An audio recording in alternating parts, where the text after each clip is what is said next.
Good snap, the hold, the kick is up, the kick is good! Will be a swing by Kramer, kept alive by Jalbert. Lucas with the attack off the side of the block for the kill. Kazette, he looks to go off guard, tucks back inside to the A gap, and he gets in for the touchdown. Harrington, angle, off a touch, diving, Dunbar, holy cats, wow! Starcevic in the shotgun, play action, looking for a man, has him down the field to his brother Starcevic for the touchdown. It's 31 yards. Jake. Alston Telephone Company and R&J Broadcasting Incorporated is proud to present to you this broadcast on yourliveevent.com. And a pleasant good Friday evening from Kindred. It's senior night for the Vikings as they entertain the Oaks Tornadoes for the final game of the regular season. And again, a pleasant good Friday evening, overcast skies. It looks on the forecast that once we get closer to kickoff that the rain will subside. It's in the make it the upper 40s, lower 50s, kind of going to be the weather here this evening in Kindred. I'm Chase Miller alongside Max Bernier, and welcome to our pregame show. The 11A Region 1 contest counts in the win and loss column, but both the Vikings and the Tornadoes are already slotted in the playoffs here. Kindred will be the number 1 seed and host either Botno or Carrington next Saturday in the opening round here in Kindred. A win here this evening for the Vikings gives them the outright Region 1 title, a perfect 9-0 record, and keeps their winning streak going as the Vikings have won 20 straight entering play here this evening. Oaks is slotted in as the number 4 seed and will travel to Langdon area Munich next weekend following the Cardinals win over Grafton last night in Grafton. It's the 8th straight year for Coach Greg Dobitz's squad that the Tornadoes have made the playoffs, and 11 of the past 12 seasons as well. Later this evening in Castleton, Central Cass will host Ellendale Edgeley Column for the 2 seed from Region 1, and the loser will be the 3 seed and go on the road. Kickoff is at 7 o'clock, already underway in Lisbon. The Broncos hosting the Thompson Tommies. That game kicked off at 5 o'clock, and at 6 o'clock tonight, also in Region 1 play, Northern Cass makes their way to Hillsborough Central Valley. We'll keep you updated with what's going on across the playoff bracket as game results come in here tonight as well, what the 11A will look like. We'll go over games across your live event here throughout the weekend as well, with North Dakota 9-man football playoffs beginning tomorrow afternoon. But when we come back, we'll hear from the coaches. First up will be head coach Greg Dobitz with the Oaks Tornadoes. It's Oaks and Kindred on senior night. Our coaches' conversation is next here on yourliveevent.com. Buying a new home, but worried about the interest rate and terms from your bank? At First Class Mortgage, we'll find a mortgage that fits your needs. Shopping national banks and other lenders for the lowest rate and most affordable terms, saving you time and money. So all you need to worry about is enjoying your new home. First Class Mortgage, our expertise, your peace of mind. Put an expert to work for you. Call today.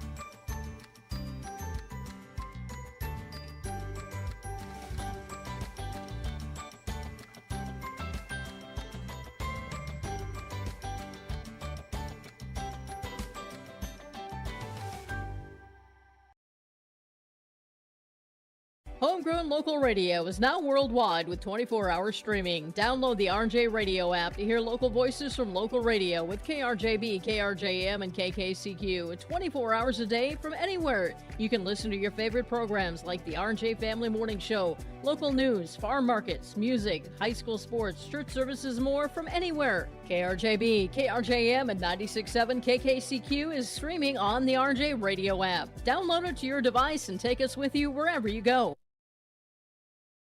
As we continue on the pregame show here tonight from Kindred, it's the Oaks Tornadoes and the Kindred Vikings in the regular season finale for both clubs, and for both teams, they know they're in the playoffs as well. Joining us now again is the head coach, as Greg Dobitz here. And Greg, for your Oaks program, and I'm going to ask Eric Burgad the same question. When you know you're already in, when the table is, so to speak, already set for, the 4 seed that you're going to be there, the 1 seed from Region 1, how much, if anything, does that change from a coach's perspective on new game plans, putting different players in, or is it let's just be the best that we can be as we try to be every week, for 4 quarters of football? How does it change, if anything, into a game like this? Um, for me, in the situation we're in, we're still trying to learn about our football program. Our football team. We're trying to learn about what we're good at. And we're fighting for consistency in what we think we're good at right now. We started the season a little slow, played some really good football in the middle, and then now we got to figure out, okay, were those things what we thought we were good at? Are we still good at them, or has that changed? And then can we consistently do it, and will it help us win a football game when it matters, which it'll matter next week when we start playoffs. And so we got to find out what those things are and practice them and with live bullets coming at you, right? Because you can do it on the practice field, but when the live bullets are coming, then you find out what you're really good at. So in Eric's position, I hope that he rests everybody. No, but you know what? I think you see it all the time in major sports, in pro sports, in college sports. The time you let off the gas pedal is the time when A, guys get hurt, or B, things change, and you don't want things to change. Eric and his program are riding such a wave right now of success.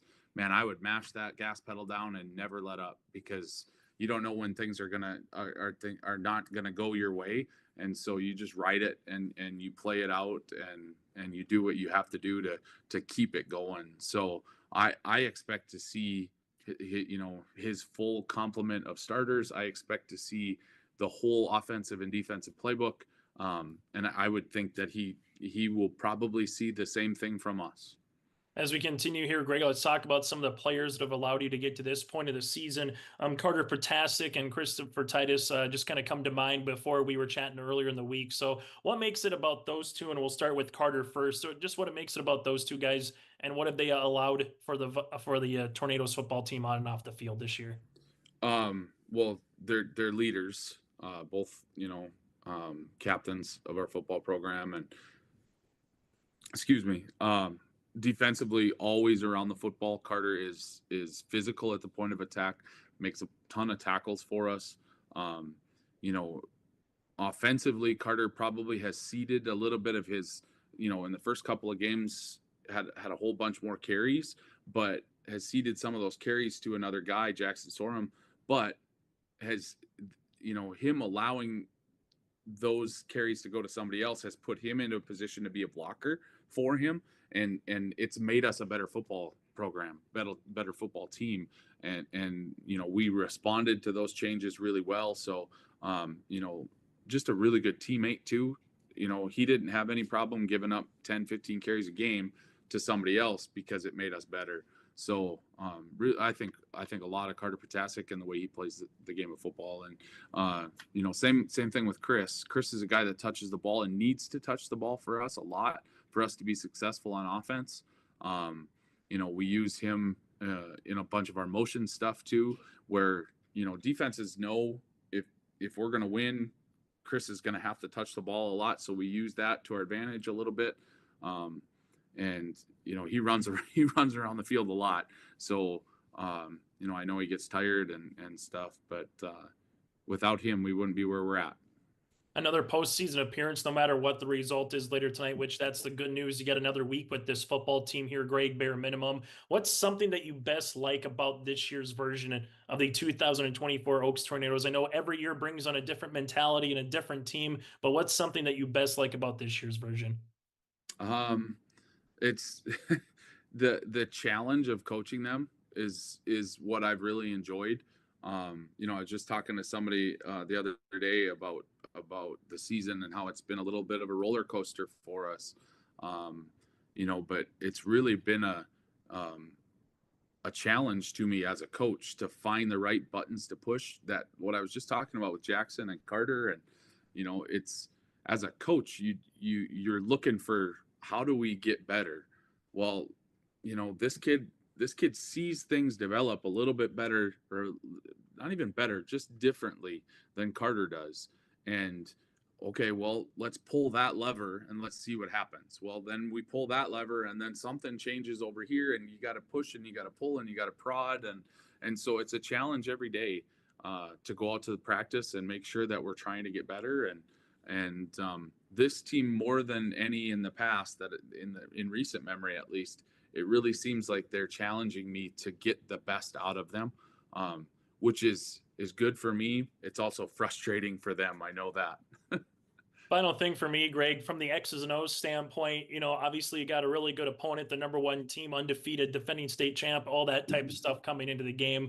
It's senior night for them. It's the last regular season night for your seniors as well. So that adds a little bit more emotion coming into a game like this. But outside of the win and the loss, what do you want to see from your team, so to speak? Whatever the score says at the end of the day, win, lose, or draw, what do you want to see from your team for one more regular season game before you got to go on the road for the playoffs next Saturday? Yeah, I want to see them control the moment a little bit better than we did last week. Central Cass really put a lot of stress on us defensively with the way they run offense and the speed that they run offense at, and we didn't control the moment very well. So I want to see us control the moment. Like if something happens that doesn't necessarily it isn't good necessarily for us, right? A 25-yard run, a 30-yard pass, whatever, give up a touchdown, fumble the ball, whatever. What's that next moment like? Because a lot of times last week, the next moment wasn't good for us. So we've got to put that stuff behind us. And then the next moment, if it's, if we fumble the football and turn it over, can we get a tackle for loss on the next play? Or are we going to give up a big run? Because a lot of times the other day, that's what it was. It was, they got a 20-yard run and then they got a 15-yard run, or, they stopped us for a loss and then we threw an interception or whatever it was. So control the moment and just play with some consistency in that fact. Hey, Greg, thank you so much for your time. Best of luck here tonight against the Vikings and once you get ready for the playoffs as well. All right. Thanks, Chase. That again, Coach Greg Dobitz here on our pregame show. We'll hear from the head coach of Kindred, Eric Burgad, when we return. At Enbridge, we're focused on relationships. 23 Canadian First Nation and Métis communities now own an equity stake in Enbridge Athabasca Pipelines. In Minnesota, Enbridge has spent $450 million and counting with Native-owned companies and in wages to tribal members working on Line 3. Every day brings new collaborations, partnerships, and possibilities. Learn more at Enbridge.com. Let the geeks at GK Technology help you with your agricultural data. Their agronomists know agriculture. When it comes to creating soils and zone maps to maximize yields in your fields, you can trust the people with decades of experience in site-specific agriculture. Everyone at GK Technology has a background in agriculture, so they know what makes a farm run, and they speak your language. The geeks at GK Technology have a map and an app for that. Green Earth Landscaping offers a full range of services, including commercial and residential landscape design and installation, maintenance and sprinkler services. From outdoor kitchens to patios, retaining walls, lighting, fine grade, sod and hydroseed, and anything in between, Green Earth Landscaping has you covered, servicing the Fargo-Moorhead area and beyond. For more information, go online to greenearthnd.com. That's greenearthnd.com. As we continue on our pregame show here today from Kindred, it's the Kindred Vikings and the Oaks Tornadoes in the regular season finale here for 11A football as the postseason begins a week from Saturday for them. Joining us now from the Kindred Vikings, the head coach, that is Eric Burgad here. And Eric, let's just kind of talk about the postseason matchups a little bit here with you and Oaks. You're already the number one seed. A win tonight, though, guarantees you the outright region championship. Oaks, they know they're the 4 seed, so I guess my first question before we chat about senior night and everything is, how much does that change for a coach going into a game like this when you know what you're going to be next week, barring a win or a loss, kind of when the teams are both set in their ways, if you will, when it comes to the seed line impacting playoff football here, Eric? Yeah, with the table being set for that first round and just knowing that we're going to have the 1 spot and we'll play the number 2 from region 2, or excuse me, the number 4 from region 2. it doesn't change a lot for us necessarily. We look at it as, and we tell our kids this all the time, you only get so many opportunities to play a Friday night game. And so that's how we're going to treat it, as a Friday night game. And with it being the last regular season game and senior night too, you just want it to be, you want it to feel right coming out of that game. You want it to propel you into the playoffs. You don't want to kind of limp out of that game, thinking, we're kind of sloppy, we left stuff on the field, stuff like that. So the goal is come out, play as hard as we can, play as sharp as we can in that contest with Oaks. Let's talk about the seniors here. I know we could go over each and every one of them specifically, probably for, minutes upon end here, Eric, but just the senior class in general, what have they meant to Kindred Viking football? What's something that you like that they have brought to the program here under your tenure? I love this senior class's mentality. Like they do a tremendous job of pushing each other. And, something we talk a lot about, we define it in our culture blueprint as competition within the group. And it doesn't matter if you're a senior, it doesn't matter if you're a freshman, the way you practice and the way you play on Friday nights, it affects the rest of the team. And that's something that I think our kids, and especially our seniors, really buy into is, when they come to practice, they come with intention to get themselves better, but also intention to get, their teammates better. And that kind of takes a while for players to start to understand that. They don't quite get it as freshmen, sophomores. But then when you see them living it their junior year and their senior year, and you see them pulling kids aside during maybe a team offense session and explaining something to a sophomore, or same thing on the other side of the football, you see a lot of just a lot of situations that play out like that, where they're treating each other well, they're trying to bring each other along, they're trying to teach them, what's important in this program, what's important in practice. And can't say enough about the group. There's certainly a group we're going to miss having next year, but do everything we can to soak up every last moment with them and just play well at the end of the season. Your opponent here, the Oaks Tornadoes under Greg Dobitz, they've had a really nice run themselves, whether they've been in 9-man or 11-man over during his time. So what just kind of makes the Oaks Tornadoes be a challenging opponent here to finish off the regular season here, Eric? Coach Dobitz always has them ready to play. They always play hard. There's no doubt about it. And it doesn't matter what he has on his roster necessarily, whether it's a senior-led group or whether he's got a couple underclassmen in there playing. They always play as hard as they can. And we enjoy playing Oaks always, because we know we're going to get that challenge and that they're going to come out guns blazing. So what I've seen from them is a ton of growth from the beginning of the year to the end of the year. They rattled off 3 wins in a row there, dropped 1 to Central Cass, but certainly a team who has fought together and, made that decision that they're not going to fold, that they're going to get better over the course of the year. And Coach Dobitz gets that out of them. So we're really, really looking forward to that matchup with them. It's the senior night, but more importantly, no matter what happens, you're getting at least one more home game in Kindred. We'll find out what the, rankings will be and everything else once the 11A football playoff bracket is released over the weekend, Eric. But what does home playoff games mean for Kindred and mean for you here, knowing that it's senior night? The next time these guys are going to be on the field is a, playoff game at home as well. What does it kind of mean to have that going through Kindred, to kind of start off the playoffs here? It means a lot because you got to earn it. You don't just you're not given home field advantage ever. It's something that you got to take care of in the regular season. And it's not something we talk about as a group, having that home field advantage. But when things do go your way and you're able to run the table in your regular season schedule, it's a ton of help. I mean, it's just not having to worry about the travel, not having to worry about the unknowns. Your game's going to be at home, and our crowd is always a ton of fun. Our support within the community is always fantastic, and that's a special thing to play a playoff game on your home field. Not many teams get the opportunity to do it, so something we don't take for granted. We know it's earned, and we're happy to be in this spot. It feels like once you get into that first that first round playoff game, it does feel like a new season. There's just a different energy to it. You can see the kids' focus tick up a little bit, and it's best time of the year in my opinion. So just happy to be playing at home, and hopefully we can continue improving throughout the course. Well, last final question for me, Eric, and you kind of already alluded to, and you kind of mentioned it earlier on the pregame interview here. How do you not overlook Oaks? And I'm not saying Oaks in general. You could have put anybody on this last regular season game because you know you have another week of football guaranteed, and it's a home game. How do you just not overlook an opponent here like the Oaks Tornadoes, making sure you go out, as you mentioned earlier, on a high note once you get to that postseason?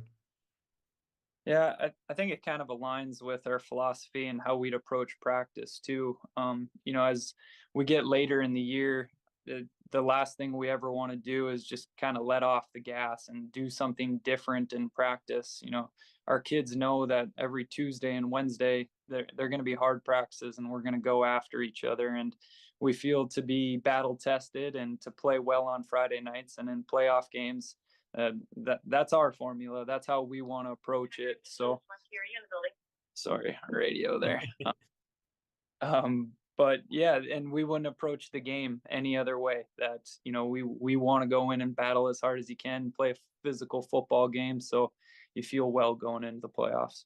Hey, Eric, as always, very much appreciate your time. Best of luck here tonight on senior night, and as well as you get ready for the postseason.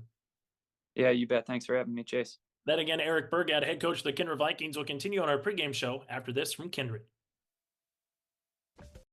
Hi, this is Jim, and along with Bernie, we're inviting R&J Broadcasting Incorporated listeners to join us on a tour of the Hawaiian Islands, February 22nd through March 3rd. The Big Island will be part of this trip while taking in the breathtaking views of Oahu, the Big Island, and Maui. Enjoy the perfect balance between scheduled activities mixed with personal leisure time. Visit holidayvacations.com, keyword RJ to learn more about this tour, or call 888-557-1020 for a free brochure. As we continue on our pregame show here tonight from Kindred, it's the Kindred Vikings and the Oaks Tornadoes here inching closer to the opening kick. In Lisbon tonight, the Lisbon Broncos taking it to the Thompson Tommies in the second quarter. Lisbon 20, Thompson scoreless. Taking a look ahead for both the Oaks Tornadoes and the Kindred Vikings. Kindred will play the loser of Bottineau-Carrington on Saturday of next week. So 8 days from now, it'll either be Bottineau or Carrington coming to Kindred. The loser of that contest tonight will be coming to Kindred, while the Oaks Tornadoes, they will be making their way to Langdon after Langdon won the game against the Grafton Spoilers last night to win the Region 2 championship. So we know a good chunk of the postseason matchups also in the eastern side of the state. Waiting to see what happens in Castleton tonight at 7 o'clock on yourliveevent.com. The winner between the Squirrels and the Thunder will earn a seed, while the loser will go on the road to Harvey Wells County next Saturday. Unlike prior years, the top 8 will be seeded.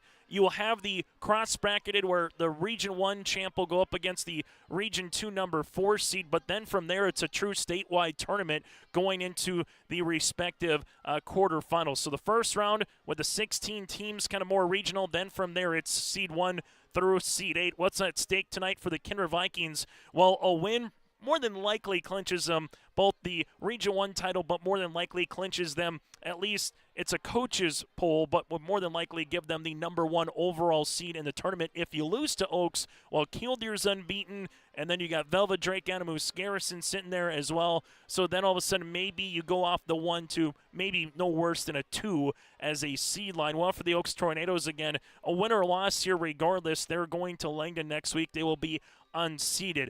Also, a 20-game winning streak on the line here for the Kindred Vikings, trying to make it 21. Both teams have had tremendous success in recent years. The Vikings have won 42 of the last 44. They're 42-2 in their last 44 high school football games, while the Oaks Tornadoes, it's the 8th consecutive season that a Coach Greg Dilbert's team has found themselves into the playoffs. It's the regular season finale, and it's alongside senior night. We'll take a quick break. We'll let you know some other scores and games going on across the region, dive into that playoff bracket ahead of the starting lineups and the opening kick tonight here from Kindred.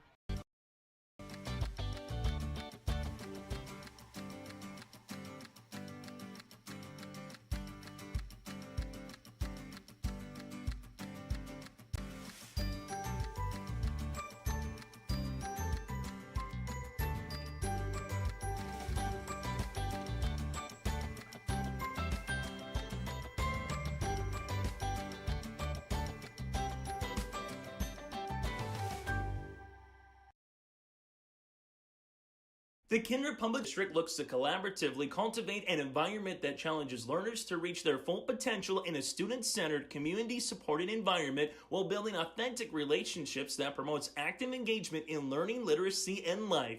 Kindred Public Schools' mission is to educate, prepare, and maximize student potential. Kindred Public School District, student-centered, community-supported. For more info about upcoming school events and news, go online to kindred.k12.us. Make your stop before or after the game at the Knickerbocker in Hickson, North Dakota. Stop out throughout the week for mouth-watering lunch specials weekdays and mark Friday nights down on the calendar for prime rib, ribeye steak, or some walleye at the Knickerbocker. For more information or to find out about daily specials, give the Knickerbocker a like on Facebook by searching the Knickerbocker. Great food and good people. You can find it all at the Knickerbocker in Hickson, North Dakota. Hungry and on the road, Petro Stopping Center in Fargo has got your back.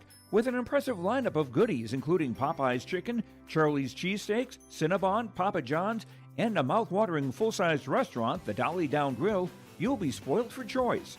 Whether you're a quick pit stopper or looking to settle in for a while, Petro Stopping Center's Fargo location has got you covered 24/7 every day of the week. Cruise on over to their spot just off 45th Street and I-94 and indulge in a feast fit for the road warrior in you. As we get you ready here for the starting lineups tonight here from Gerlo Field in Kindred, I'm Chase Miller alongside Max Bernier. The Kindred Vikings won the coin toss and elected to defer, so they will kick off to start this football game. The Oaks Tornadoes on offense here will be clad in their white uniforms with the black helmets with the orange O on either side here for the Tornadoes. They have two centers here this evening. One handles under center and one handles the shotgun. The shotgun will be Deegan Rorick, while the other one will be J.J. Haygood, and then they'll just switch spots from center to guard, but Haygood will be under center.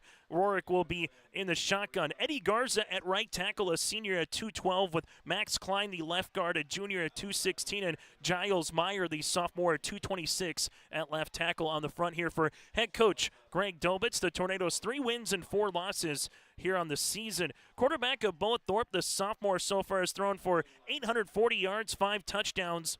Make that 10 touchdowns and 5 interceptions. Brayson Sagert, the junior tailback, so far this season. Also with Jackson Sorm and Carter Potasic, you kind of see a 3-headed monster here this evening. Potasic with 382 yards and 4 rushing touchdowns here for the Tornadoes. Wide receivers of Christopher Titus, Christopher Short, and Dylan Harris. Titus, the senior, with 18 receptions, 242 yards, and 4 touchdowns on the year for Oaks. The Tornadoes averaging just under 20 points per game. Defensively, they're giving up 21 points per contest, a $145 rushing, and 120 yards passing per contest here for head coach Greg Dobitz. They have 10 seniors on the roster here for Coach Dobitz. Now we turn our attention to the Kindred Vikings, head coached by Eric Burgad here on senior night. 11 seniors on the roster, averaging 44 points per contest, defensively giving up just under 5 points per game at 4.7. The Vikings 374 yards of total offense, with 254 of those yards coming on the ground. The Vikings defense will look like this. At a defensive end, Luke Starcevic, a 6'5" sophomore at 240, with Ethan Fornshell, a 5'10" senior at 245. Then Tate Miller, a 5'11" senior with 11 tackles here on the season. Linebackers of Hunter Bendis, the 5'10" senior, Miles Stroh, the 5'10" junior, and then you have Tannen Johnson and Tyson Johnson on the inside here for the Kindred Vikings. Cornerbacks of Jack McDonald, and Brooks Bacco with 2 interceptions. Miles Theolgis and also Isaac Spellhog will be in the starting lineup here this evening for the Kindred Vikings. The Vikings trying to go a perfect regular season, trying to get to 9-0 and 7-0 in Region 1 play. The Oaks Tornadoes again with the win here tonight, looking to get to 4-4 in the season and 4-3 in Region 1 play. Also on yourliveevent.com tonight, opening kickoff just around the corner. Northern Cass at Hillsborough Central Valley Valley. Wahpeton at Fargo South in 2A football. Latest that we saw in Lisbon, the Broncos leading the Tommies 20-0 late in the first half of play. That game kicked off at 5 o'clock. And then the large one tonight in Castleton between Ellendale Edgeley Cullum and alongside the Central Cass Squirrels with Joel Morgan on the call for you on that one. That's a look at our starting line. So when we return after this, we'll get to the opening kick here this evening between the Tornadoes and the Vikings. It's 11 AA Region 1 football here tonight on your liveevent.com. So they know what makes a farm run, and they speak your language. The geeks at GK Technology have a map and an app for that. Green Earth Landscaping offers a full range of services, including commercial and residential landscape design and installation, maintenance and sprinkler services. From outdoor kitchens to patios, retaining walls, lighting, fine grade, sod and hydroseed, and anything in between, Green Earth Landscaping has you covered, servicing the Fargo-Moorhead area and beyond. For more information, go online to greenearthnd.com. That's greenearthnd.com.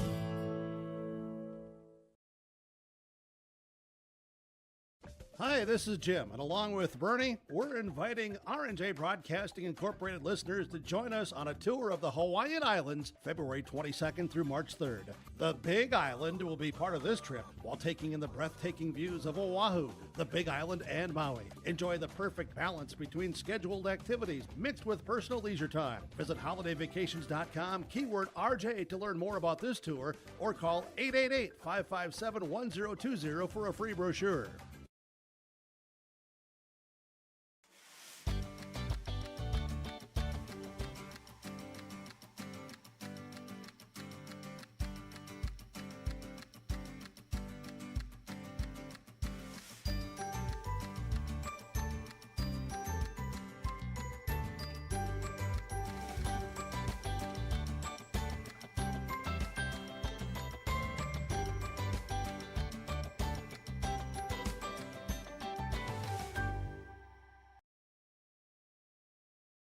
The Kindred Public School District looks to collaboratively cultivate an environment that challenges learners to reach their full potential in a student-centered, community-supported environment while building authentic relationships that promotes active engagement in learning, literacy, and life. Kindred Public Schools' mission is to educate, prepare, and maximize student potential. Kindred Public School District, student-centered, community-supported. For more info about upcoming school events and news, go online to kindred.k12.us. Overcast skies, it's about 50 degrees, 55 to be precise here in Kindred. It's high school football tonight. Chase Miller alongside Max Bernier helping us out this evening. It's the Tornadoes and the Vikings as we put a bow on the regular season and get you ready for playoffs beginning a week from Saturday in 11A football. Putting this one on the tee here for the Kindred Vikings. This will be Andrew Haley. Opening kick will be underway at 6:03 on a Friday night, and senior night is officially underway. Here's a high end-over-end kick. A return here for the Tornadoes. This one able to get to about the 20-yard line. Oaks does a good jump bouncing it to the near side. As our Tornadoes there with Reese Nitschke gets popped out of bounds at about the 28-yard line. For the Tornadoes, again, we'll see two centers. One under center will be J.J. Haygood. The other will be running the shotgun here with Deegan Rorick. As the Tornadoes will come out here in those white tops, those black helmets, going from the south to the north end zone here this evening at Kindred. They'll mark it at the 27-yard line.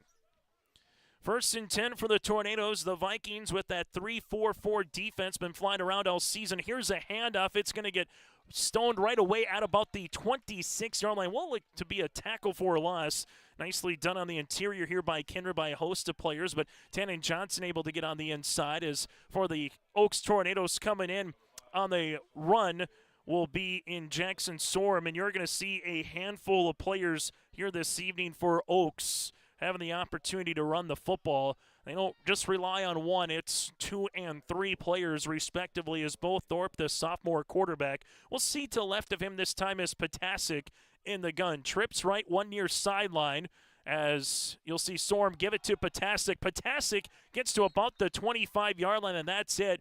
Great pursuit on the outside here from the Vikings, As coming off cross for the Vikings there was Lincoln Swenson in on the tackle. Makes it to about the original line of scrimmage, and it will be quickly a 3rd down and long here for the Tornadoes offense. Oaks open up the year with losses against Langdon, 32-6.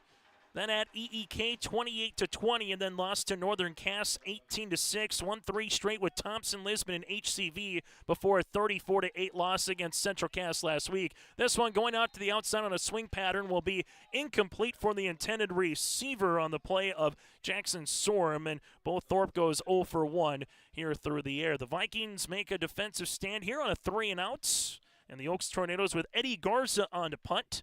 So far this year, averaging just under 34 yards per punt here for the Tornadoes.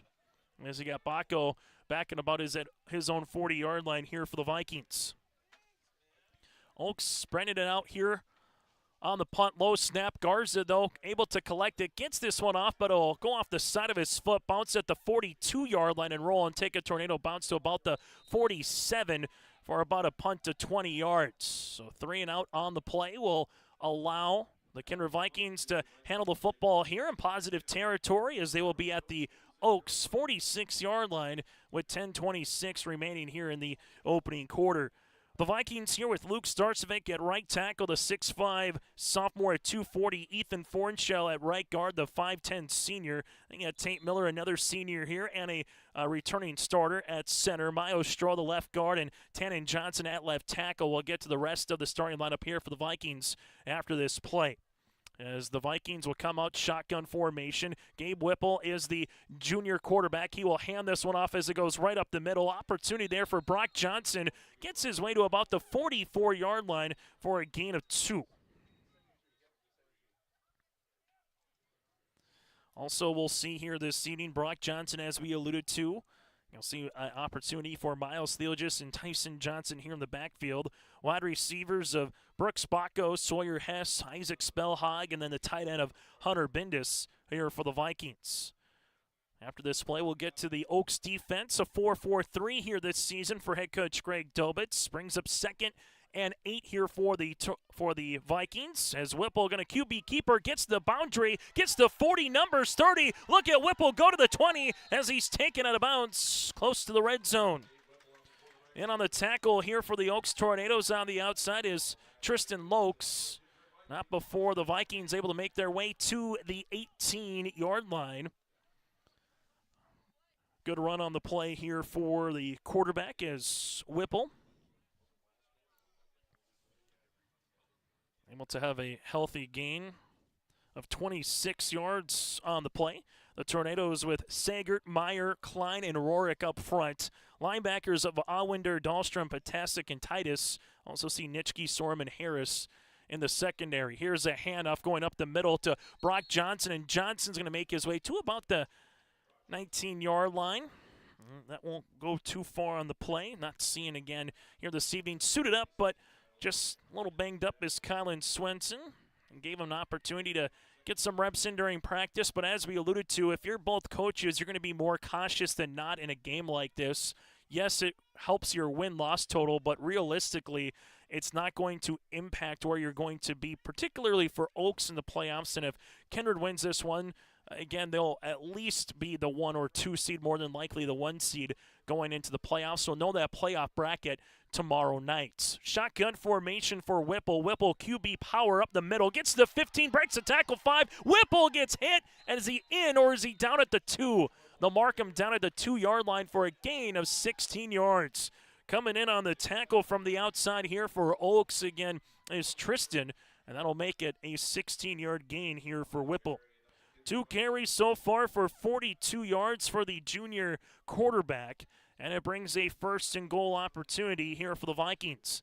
They started at their own 46-yard line here so far. 4 plays on the drive, and the Vikings are knocking on the door. 1st and goal. As this will be a QB keeper to the right-handed side. That'll be a touchdown on the way here for Miles Theologis.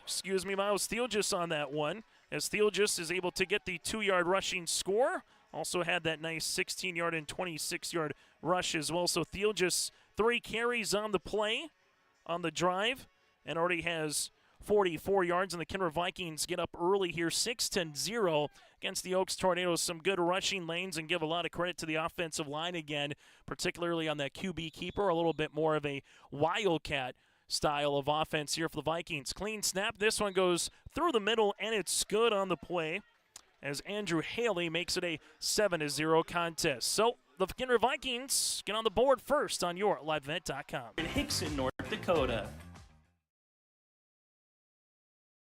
Hungry and on the road, Petro Stopping Center in Fargo has got your back with an impressive lineup of goodies including Popeye's Chicken, Charlie's Cheesesteaks, Cinnabon, Papa John's, and a mouth-watering full-sized restaurant, the Dolly Down Grill. You'll be spoiled for choice.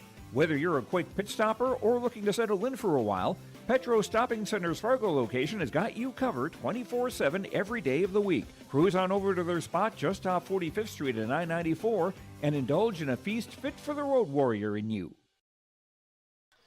For the Kindred Vikings, drive goes 2 yards, make that 2 minutes, 46 yards off the clock. They get the touchdown there, capped out by the 2-yard rush of Theelgis. Theelgis there at that quarterback, that wildcat spot for the Kindred Vikings, able to make their way for the opening touchdown here, as we'll have kickoff upcoming here for Kindred. Here's a end-over-end kick that's going to make its way to about the 16-yard line. For the Tornadoes, they will handle it there, get to about the 25, and then stuck after the return of about 12 yards here for Oaks. Tristan Lokes is able to get on the return, and it'll be first down upcoming here for the Tornadoes. There was a 3-and-out on their last drive. This will start at their 25-yard line with 8:20 remaining here in this first quarter of play. And as Kindred has done for so many times here, they have found themselves a way to get up early. As now the Oaks Tornadoes will handle it. First down and 10 at the near hash I formation. Little fullback trap play that gets maybe about a yard here for Oaks to the 26 and roughly to the 27-yard line here for the Tornadoes. Trying to get through the teeth of that defense here for Oaks, and the Tornadoes will handle the rush there with Potasic for about a gain of 2. As they will mark it at the 27-yard line, 2 carries for 2 yards here as the Tornadoes look over to the far sideline, and Coach Dobitz and his staff as they get the play from the far side with the hand signals here, and they will come out with another I formation. Potasic at the fullback spot and dot in the I here, as they will go under center with Bo Thorpe one more time. Motion man on the orbit motion. This one's going to be pitched out to the far sideline to Titus, and Titus is maybe going to get to the 24, the 25-yard line for a loss of 2. So Titus with a loss of 2. The Vikings, as they've done all season defensively, flying around to the football to make it third down and long upcoming. High school football here tonight, yourliveevent.com. The regular season started back on August the 23rd, and now all of a sudden, knocking on the door of November, postseason football is right around the corner. October 26th on that Saturday, we'll have 16 teams in 11A trying to make their way to the Fargo. Thorpe, shotgun, throwing outside. This one off the fingertips and the 30-yard line of the intended Tornado receiver on the far side with Nitschke. Makes it another 3-and-out here for the Tornadoes. Not that bad of a ball, all things considered, from Thorpe, going from the far hash to the near sideline here. Would have been about a gain of 5 yards if they were able to complete the pass. Instead, coming on to punt here will be Eddie Garza. Garza would be back at his own 12-yard line where he got Brooks Spacco here at the 45. The Vikings will see if they bring some pressure, showing a little double mug in the middle. Here's the kick on the way for Garza, end over end. And that one's going to land and be very close to where the Vikings started their first possession. We'll see where they mark it down. It will be at about the 50, right at the 50-yard line. So a punt of 25 yards, another 3-and-out, and the Vikings will handle it for their second possession here of the contest at the 50-yard line. And Kindred up and early going in this one, as the Vikings will have another chance here on the offensive swing of things. As you will see Whipple again coming out here for the Vikings. Now in the Pistol formation, twins to near sideline, ball at the 4 hash for Kindred. Whipple, little misdirection here, does get the ball off, however, to Brock Johnson, and Johnson makes a backyard play for 15 yards, but there is a flag back at the 45. Currently it's a first down, but the early indication looks like to be a penalty here on Kindred, which will be their first one of the game. And they will move it back on the hold. This will be from the spot of the foul at the 45-yard line. So make it now a 1st and 15 upcoming.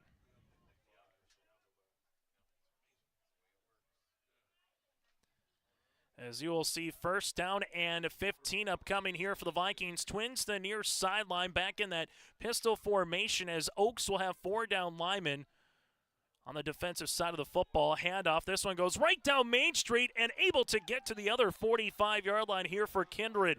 Brock Johnson with a gain of 10 brings it now 2nd and short, and they'll mark it at the 44 for a gain of 11. So 3 carries so far for 13 yards. Also, we'll keep you apprised of some other games tonight. Central Cass EEK, kickoff at 7 o'clock here on yourliveevent.com. Northern Cass and Hillsborough Central Valley underway in Hillsborough. And then you also have Thompson and Lisbon as that game kicked off at 5 o'clock down in Lisbon. Currently at the half between the Tommies and the Broncos. 2nd and short. Play action opportunity here for Whipple. Throws it. This one incomplete off the hands of Baco. And it nearly ricocheted to Sawyer Hess. Makes it a 3rd down. So Whipple with his first pass of the night makes it 3rd down and 4 upcoming here for the Vikings. As Kindred right now, this is a squad under the new football plan that would make their way to go to 2A football next season with Central Cass.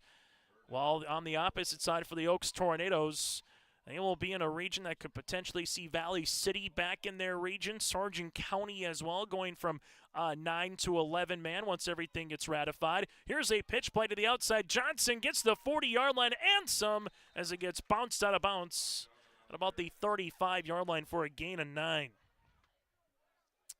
4 carries for 22 yards so far. Makes it now a 1st down and 10 here for Kindred. High school football this season for the Vikings open up the year with a quality win against Velvet Drake Animus Garrison here in Kindred on August 23rd, 13-6. Went down and took it to the Huskies of Wahpeton 50-12. And wins over Lisbon and the Burros, shutting out both teams. Gave up 7 against Central Cass in their 48-7 win.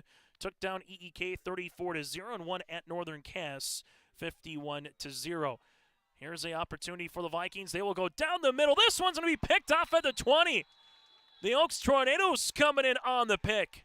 On the far side, possibly Christopher Titus trying to double check on the number one more time.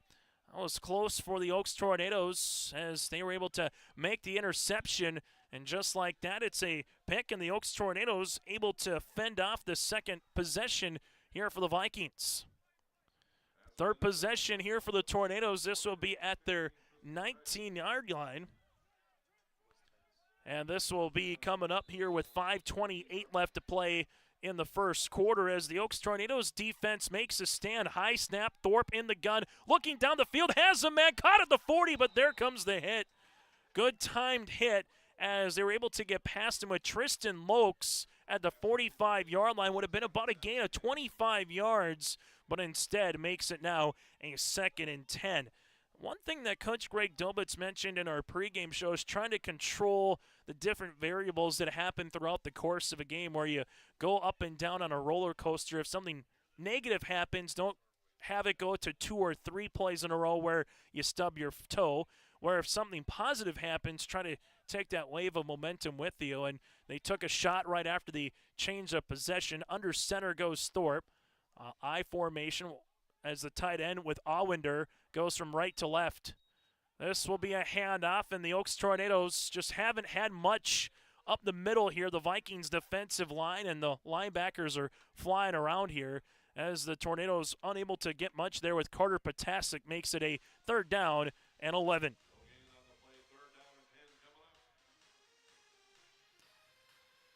Vikings, give credit to where credit's due again. Their front three, front four throughout the course of this season has found ways to just make things be a little bit more of a havoc than what you'd want on a particular night if you're the opposition. But the Tornadoes, one thing they've done well here has been pass pro and allowing Thorpe to step up in the pocket. We'll see if that continues. Vikings, well, there goes the pocket. Thorpe steps up, throws, and this is going to be caught near at the sticks, and they needed it. Titus going to about get the 10 yards that he needed for a first down. That was a really nice play from both sides here, as it'll be first down upcoming for the Oaks Tornadoes. Is taking a look with the numbers. It will be Titus for a gain of just about over 10 yards here. Titus with the reception, his 19th of the season now for 253 yards, and he has 4 touchdowns. 1st and 10 Oaks, that's their first down of the night. Tornadoes will handle the run game here, and coming from the outside, the Vikings just doing a really good job. Jackson Sorum just gets mugged in the backfield. Can't really do much going there. It's good to see again. Lincoln Swenson, the junior flying around here for the Vikings, makes it 2nd down and 10. Sorum so far 2 carries for -1. And here's the thing, if you're Coach Greg Dolbitz, you know you have to at least show some type of a running game against this Vikings team. But so far on their 3rd possession, the passing game has been their best opportunity here to try to move the football. One wide receiver split to the near sideline here. Twins right, that's Dylan Harris on the near side, guarded by Baco. As the Vikings, we'll see a little play action. Thorpe rolling right-handed side, pops a pass. That's going to be incomplete at the 43-yard line. Able to have a nice little opportunity there for the Tornadoes that goes awry. Zane Awinder was the intended receiver. Now makes it 3rd and 10. Before a sophomore, Bo Thorpe doing a nice job moving left and right to the pocket, pointing the opportunity for the football there in the receivers or the tight ends' mitts. And now it's just about the Oaks Tornadoes trying to convert. This Tornadoes team going way back from where they were in August to now. Coach Greg Dolbitz kind of mentioned it's been an up and down year, but in a good way, where they've just had so many seniors the last couple of years. Getting some new guys opportunities, as this is going to be a screenplay. The Tornadoes got a little bit of a daylight. Look at Oaks go past the 50 into Viking territory down to the 44-yard line. It's a gain of 26 to Jackson Sorum for a 1st and 10 Tornadoes. Well, you able to get the screenplay. You got a little bit of a daylight there, and Sorum weaves his way into Viking territory for the first time tonight here for Oaks. 1st and 10 Tornadoes, as they will come out with the I formation as Thorpe. A little fullback trap play. This time the Tornadoes offensive line able to get a push of about 2 to maybe 3 yards on the fullback dive. As this will come across, and we'll see on the play. Looks to be Potasic. Just making sure. Nope, the new runner into the game there was Brayson Sagert. Sagert able to get a couple of yards for his first rush of the game. For the Tornadoes, that's their 4th different ball carrier here tonight in the backfield. As the Tornadoes here will dot the I with Potasic. Under center goes Thorpe.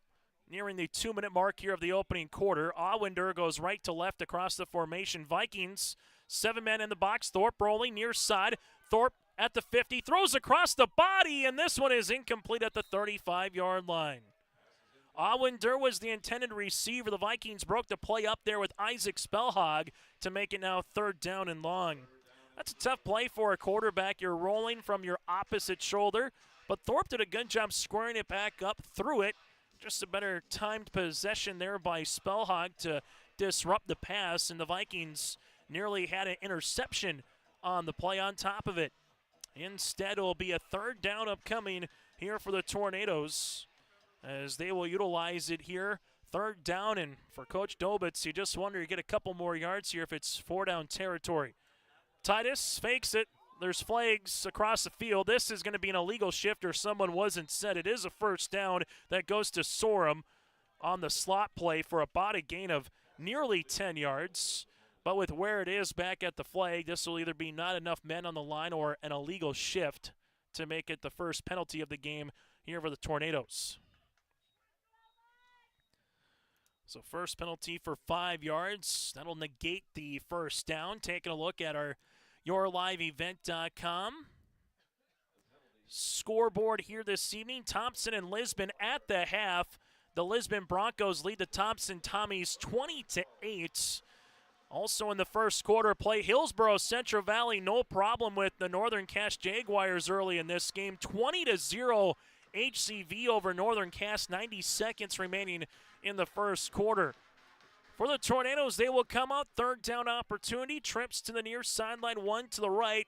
You give Thorpe some time. He's been finding ways to get the ball off. Thorpe will step up, pocket collapses. Thorpe trying to evade a sack. He's unable to. Yeah, it's Starcevic, part of the tackling party in the backfield for the sack with one hand.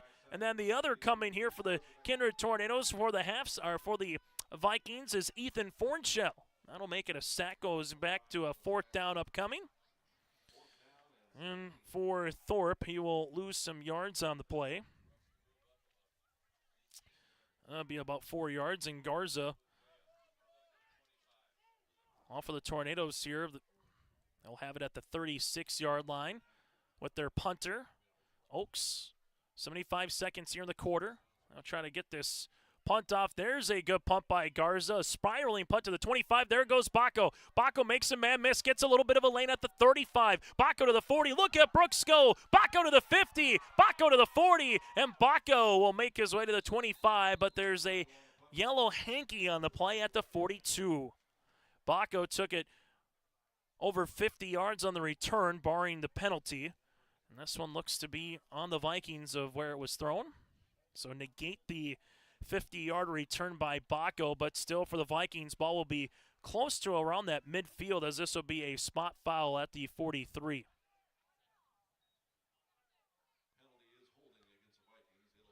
And they'll move it back from the 43 here to about the 48-yard line, so it'll be the second penalty on Kindred.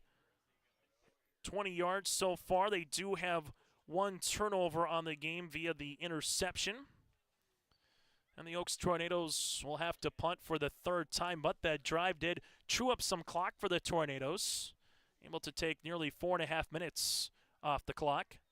As for the Vikings, this will be their worst starting field position of the game at the 37-yard line here with 58.2 seconds remaining in quarter number one.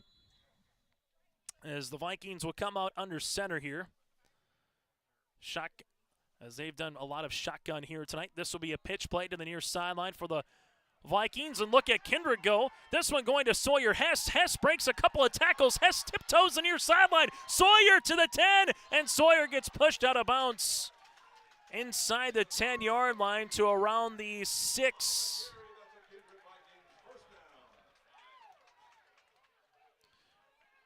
Sawyer Hess for 56 yards. That was a game, if you want to call it, a potential early on tackle that maybe gives the Tornadoes a chance to keep this game to a one-possession game, as it will be first and goal opportunity here for Kindred. Two on receivers split out left, one to the near sideline is Hess, as they will go under center, and then we get a timeout here, it looks to be, for the Tornadoes. We'll take a break with them. Timeout on the floor, brought to you in part by a Kindred State Bank. Back after this here on YourLiveEvent.com.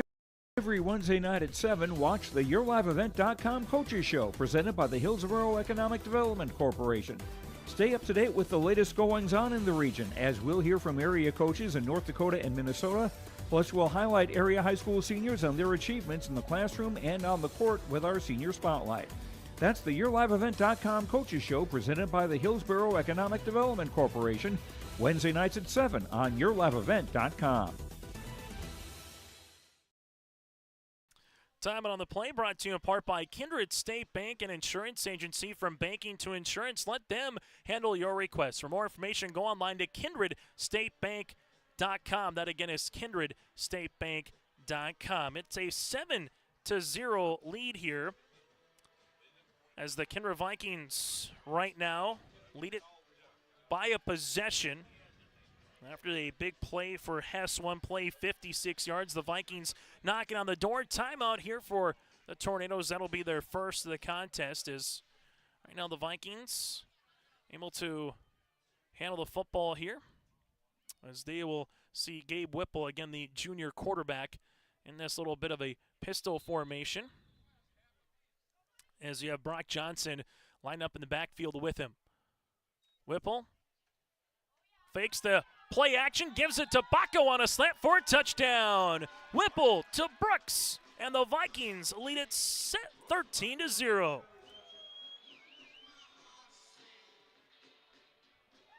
It's a 6-yard pitch and catch touchdown there. Baco with his first catch of the night. That's his 7th touchdown of the season.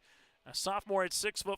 He can just go play basketball out there once he has that little bit of the interior on the slant. It's like going to get a rebound, go and get the football, and makes it a nice pitch and catch for the touchdown. Here's the point after attempt for the Vikings, and that one able to split through the uprights. As Andrew Haley is 2 for 2 on PATs tonight, the Vikings lead it by 14. Local radio is now worldwide with 24-hour streaming. Download the RJ Radio app to hear local voices from local radio with KRJB, KRJM, and KKCQ 24 hours a day from anywhere. You can listen to your favorite programs like the RJ Family Morning Show, local news, farm markets, music, high school sports, church services, more from anywhere. KRJB, KRJM, and 96.7 KKCQ is streaming on the RJ Radio app. Download it to your device and take us with you wherever you go.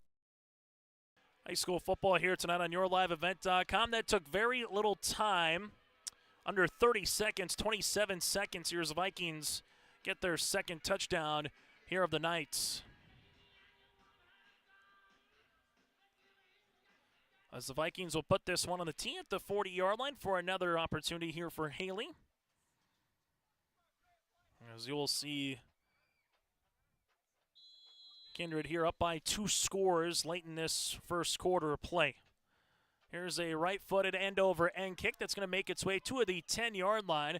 The Tornadoes will handle it on the 10-yard return so far, and then getting hit right at about the 24-yard line as Oaks on the return here will be Reese Nitschke to the 25-yard line. I'll make it first down and 10 for Oaks on what could potentially be the final play of this opening quarter. Tornadoes a punt on a 3-and-out, another punt on a 3-and-out. Took over 5 minutes of the clock on their third possession after the defense forced an interception.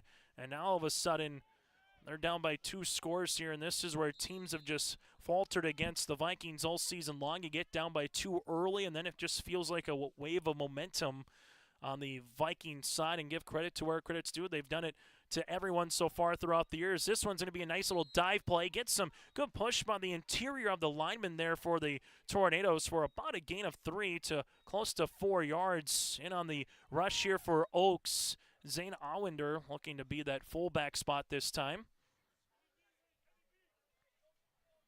As now all of a sudden for the Tornadoes, we'll make it a second down and short, and that's how we'll end this first quarter play. After 1 quarter play here in Kindred, Vikings lead it by 14. Big Island and Maui. Enjoy the perfect balance between scheduled activities mixed with personal leisure time. Visit holidayvacations.com, keyword RJ to learn more about this tour, or call 888-557-1020 for a free brochure.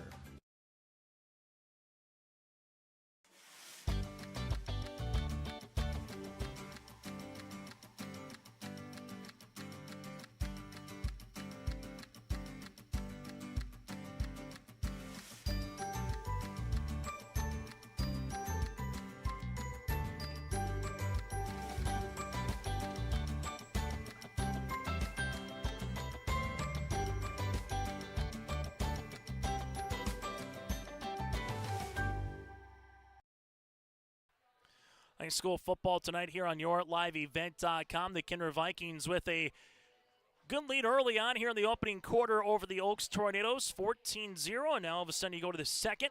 See what Oaks can muster up here offensively going forward. As the Tornadoes here will handle it now, a second down and 7.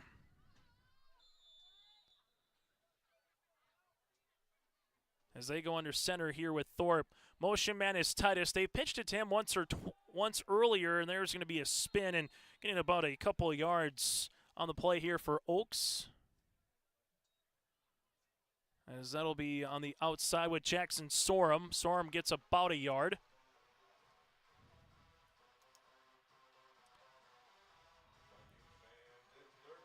Sorum so far 3 carries for 0 yards. 1 wide receiver to the near sideline is Harris, as they will bring down a 3rd down and 7 upcoming as Thorpe goes back under center. Vikings 3 down linemen. Then we see the entire offensive line outside the center, who on this one is Haygood with Thorpe here. 3rd down upcoming. Thorpe play action rolling, looking for a fullback. Instead goes across the crossing pattern. That'll be incomplete. Vikings do a good job batting that one up by Spellhog. The intended receiver was Titus, and makes it now a 4th down upcoming. So for 37 yards for both Thorpe, who's 2 of 8 through the air so far here tonight. That'll bring up Oaks a punt, and for the Tornadoes, this would be their 4th punt of the game here for Garza. Opening coin toss won by Kindred. They deferred to the second half as well. Tornadoes with Garza. This one will go from the far side and go out of bounds near midfield again. Punt was at the 29, and the official mark it here at the 48-yard line of Kindred. 4th possession of the game, first of the second quarter here for the Vikings, as this will be at their own 48-yard line. For the Vikings, they've started on the field positions here at the Tornado 46, at the 50, their own 37, and their own 48-yard line. As they will see a shotgun formation, 1 wide receiver, split to the near side, twins to the right. Here in the shotgun, here's Whipple. Whipple with some time.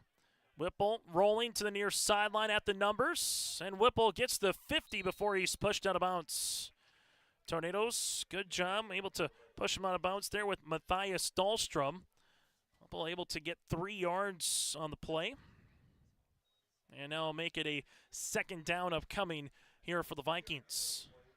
10:54 remaining before we get to our halftime show, brought to you in part by First Class Mortgage. More than a company name, it's the way they do business. We will get to that coming up. Take a look at your scores and let you know what the postseason is going to look like, and that and more still to come here on our halftime show once we get there. 2nd down upcoming for the Vikings. Bendis motioning left to right across the formation. Pitch play going to the outside, and this one going to get stuck immediately. Just nowhere to go on the outside by Brock Johnson. Great job on the boundary there by the Tornadoes. Able to make that stick immediately, and that'll be a loss to the 45-yard line. So a loss from about a gain of 3 to a loss of about 6 on the play. As you've seen, the Tornadoes here able to fly around that particular time.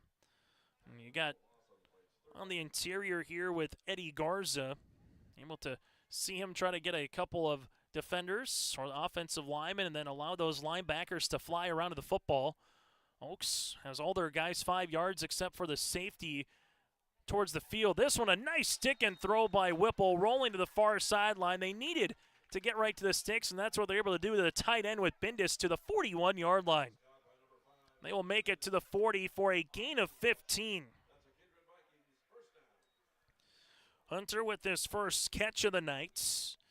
So far on the season has done a really nice job. That's now 11 receptions for just under 200 yards. Nice throw there. You move the pocket for Gabe. You get right to the sticks and an extra yard or 2, and you get the 1st down. Twins both right and left, shotgun formation yet again here for the Vikings.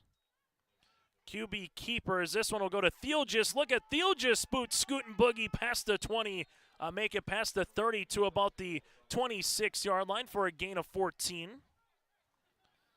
Thielgis 4 carries now for 58 yards, and for the Vikings here, the sophomore at 5'10", 170, doing a nice job when he's able to get in at that quarterback spot as the Vikings utilizing it more as a Wildcat formation here. Vikings with 3 timeouts remaining in the first half. The Tornadoes have 2, as they will go back to one more time another shotgun formation. Oaks, 6 men at the line.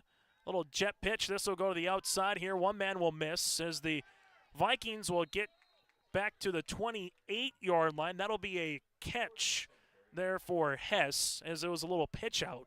So that'll be a loss of 1. So Theologist will get a -1 on the play. There to Hess. Makes it now 2nd down and 11 upcoming.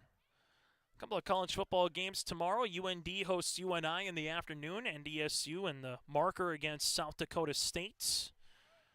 So I-29 will be busy when it just comes to FCS football here tomorrow. And then obviously 9-man playoff football begins tomorrow afternoon as well in North Dakota, as they'll have a little eye candy on the play. They fake the pitch to the outside to the Vikings to Hess, and they come right down the middle with the rushing attack here for Kindred, as with Tyson Johnson able to make his way to the 26-yard line.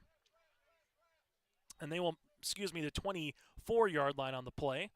So that'll be a gain of 4 yards here for Johnson, and a 3rd down and long upcoming. Those are the type of plays whereas the defense is going to be so disciplined to stay in your lane. You see one thing with the motion, and then all of a sudden they come down the middle with the fullback. 2 wide receivers. Now Bendis will motion to the left-handed side, make that Johnson motioning to the left-handed side. Whipple spin his way past the 24-yard line, getting close to about the 23. But that's a good stand there for the Oaks defense to make it 4th down and long. So 4th and long upcoming here. Ball at the 24-yard line. The Tornadoes defense already with 1 interception on the night, trying to get at least a turnover on downs here and get the ball back to their offense and see if they can make this a 1-score game. Vikings need that 18-yard line for a 1st down. Quickly get to the line here with 13 seconds left on the play clock, as they will have trips to near sideline. Oaks, looks like they're showing man pressure across the board, as he will roll out Whipple, throwing the football. This will be incomplete at about the 19-yard line, and that'll be a turnover on downs. So good job defensively here for the Viking defense, as the intended receiver there was Baco, and that'll be a turnover on downs. So for Kindred, touchdown, interception, touchdown, and downs. The drive able to go from 11:03 to 6:52 does take some time off the clock, but if they're your Tornado fan out there, able to make the stand, get the ball back here at the 24-yard line, and as we alluded to, get one good drive here to try to make it a 1-possession game. 1st down and 10, pitch play going to the outside here for the Tornadoes. Able to maybe get past the original line of scrimmage there with Potasic, and they will give him about the 26-yard line for a gain of 2. 2nd and 8 upcoming for the Tornadoes. And so far for Oaks, we've seen them try to run between the tackles here, and they just haven't had much success with it. So try to get to the boundary, see if he can seal the edge, and the Tornadoes will have a 2nd and 8 opportunity upcoming here. 1 wide receiver split out either side here. Vikings with 3 down linemen, motion man, going right to the near sideline here for the Tornadoes. There with Titus. This one pitched to the outside, and there's a good stick by Kindred in open field. Hunter Bendis in on the tackle. The Tornadoes able to get it out to Potasic to about the 27-yard line for a gain of 1. Potasic with his first catch of the night. That was textbook by Hunter Bendis there. Open field tackle. Able to drop him immediately to the turf and brings up a 3rd down and long. High school football here tonight. 40 minutes so far of actual time to get to about the 6-minute mark here in this first half of play. As the Tornadoes will come out, trips to left-hand side, one to the near sideline here with Bo Thorpe in at the shotgun, and Greg Dobitz needs a timeout with 3 seconds left on the play clock. We'll break with him. Timeout brought to you in part by Kindred State Bank and Insurance Agency.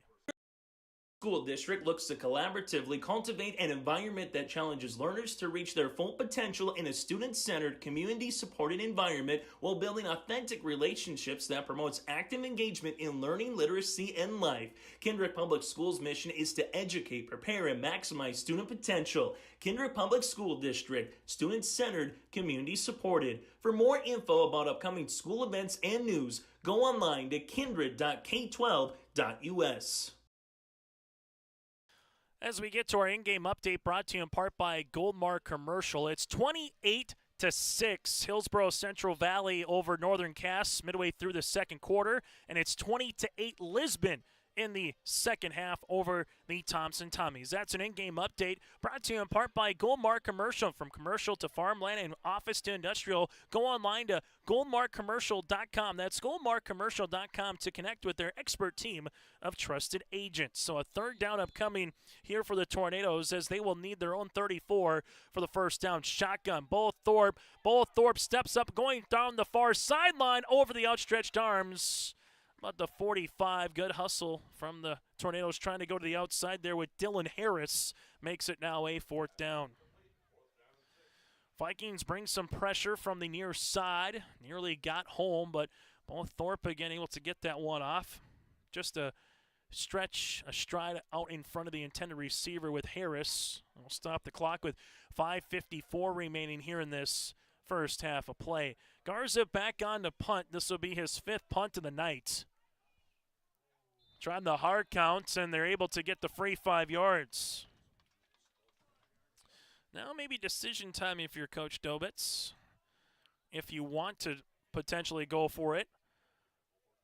As now you go from a 4th and 7 to a 4th and 2. It'll be the third penalty here on Kindred for 25 yards. And if you're Coach Dobitz, you put your team in a situation, a 4th and short, you got to get it. Opportunity. Again, both teams are making the playoffs regardless of the outcome here tonight.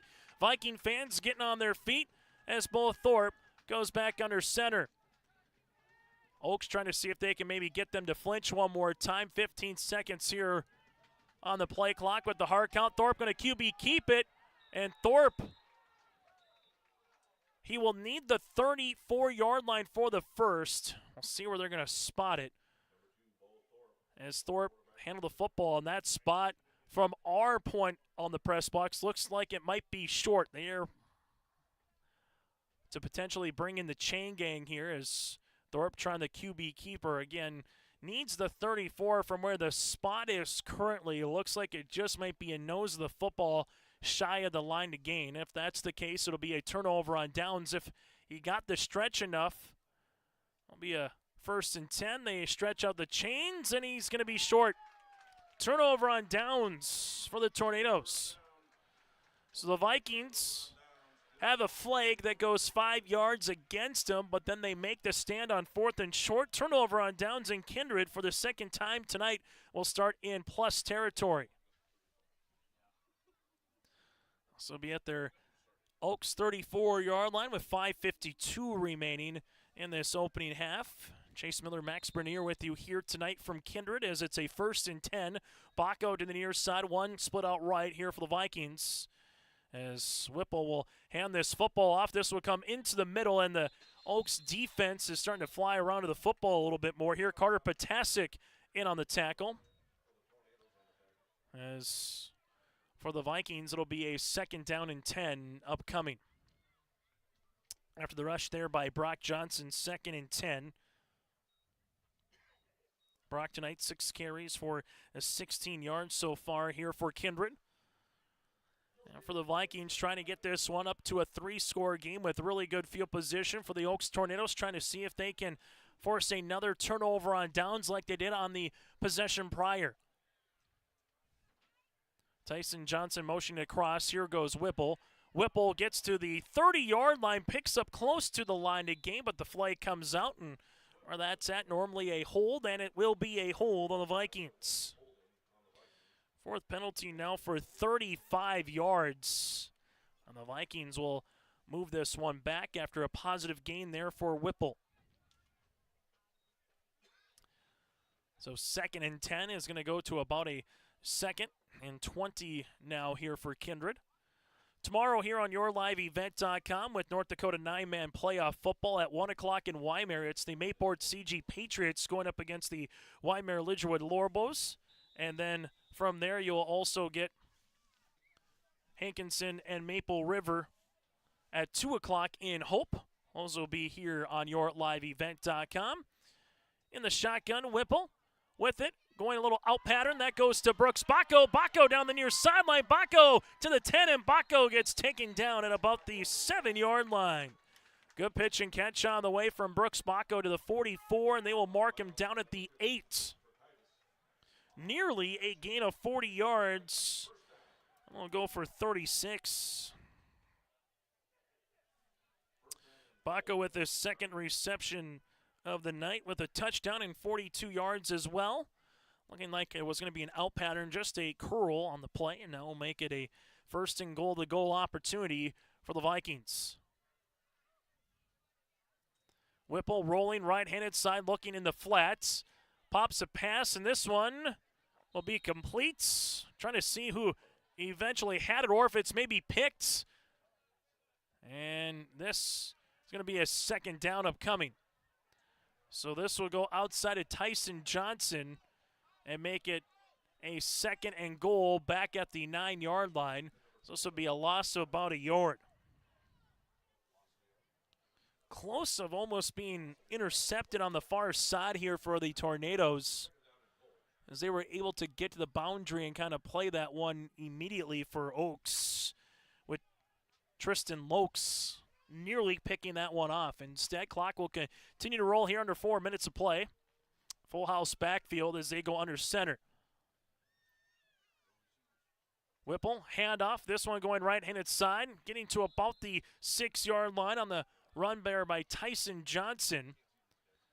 And for the Tornadoes, able to make the stop defensively with the chance there with Zaid Heyer. So 3 yards on the play. Makes it a third and goal. Give credit to where credit's due so far for the Tornadoes defense. They have made it stingy here against this Kindred Viking offense tonight. As the Vikings looking to try to get in the end zone with 2 opportunities here in the shotgun. This one going to the outside. There's the catch by Spellhog, and Spellhog keeps the pile winding and turning to about the half-yard line.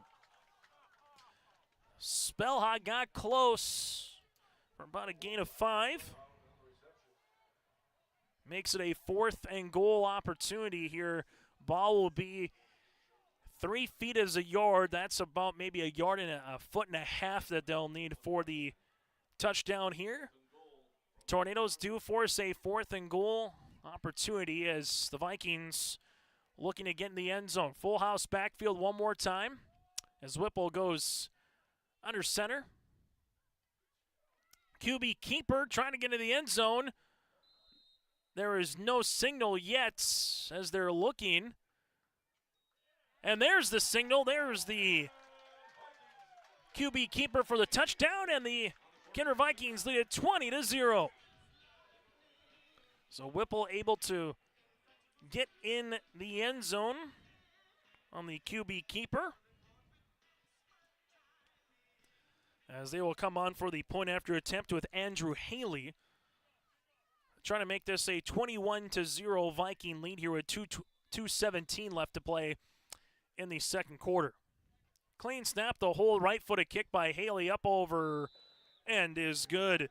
New score with 2:17 remaining. Vikings now lead it by 3 possessions. Make your stop before or after the game at the Knickerbocker in Hickson, North Dakota. Stop out throughout the week for mouth-watering lunch specials weekdays and mark Friday nights down on the calendar for prime rib, ribeye steak, or some walleye at the Knickerbocker. For more information or to find out about daily specials, give the Knickerbocker a like on Facebook by searching the Knickerbocker. Great food and good people. You can find it all at the Knickerbocker in Hickson, North Dakota. The Vikings take advantage of the short field after the turnover on downs, 34 yards, as that one was able to go to the distance. 3 minutes and nearly 30 seconds come off the clock, and the drive is capped by a Whipple 1-yard touchdown here for the Vikings. Vikings again deferred to the second half, so they will start the second half with the football. Coming up, we'll get to our halftime show, brought to you in part by First Class Mortgage. Take a look at the first half numbers and keep you apprised of what the 11A football playoff bracket is going to look like next Saturday. Here's a return by Oaks, and the Tornadoes consistently have been to around that 25 to 30-yard line on the return. As it'll go to the far side, and the Tornadoes will handle the football here just south of their 30-yard line. And ball will be spotted at the 29.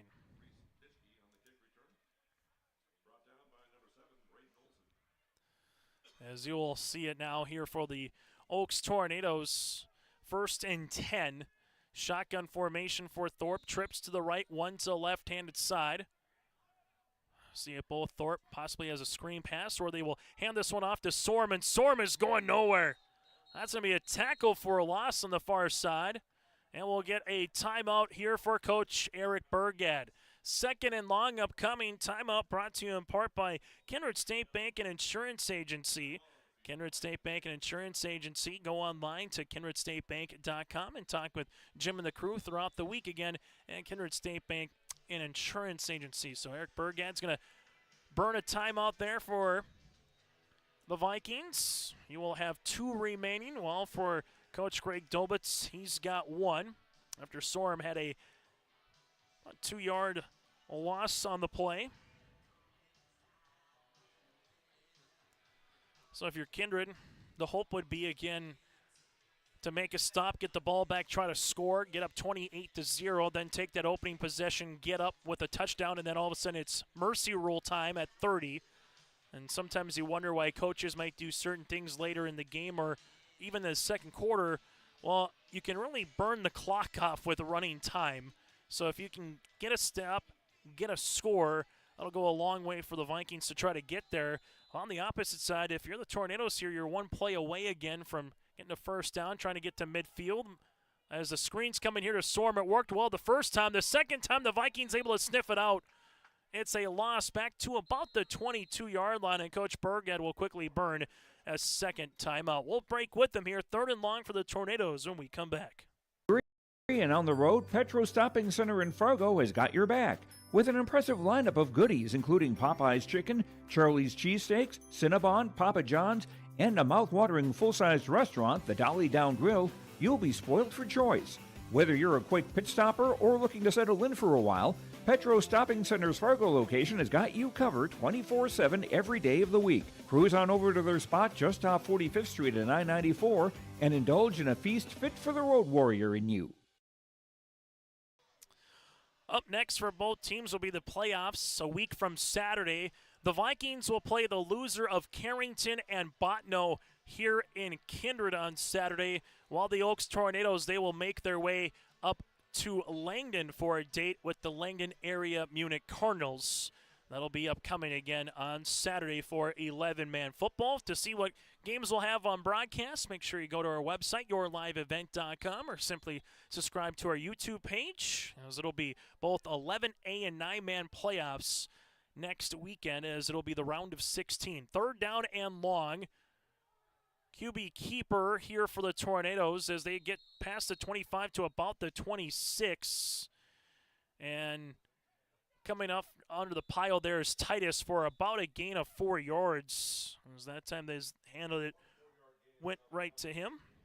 And another timeout here for the Vikings. So that'll be the last one for Coach Eric Burgad here in this first half of play. And the drive that started with 2:12 remaining here in this second quarter. Timeout again brought to you in part by Kindred State Bank and Insurance Agency. For the Tornadoes, a 3-and-out, a good drive on their 3rd possession that resulted eventually, though, in a punt.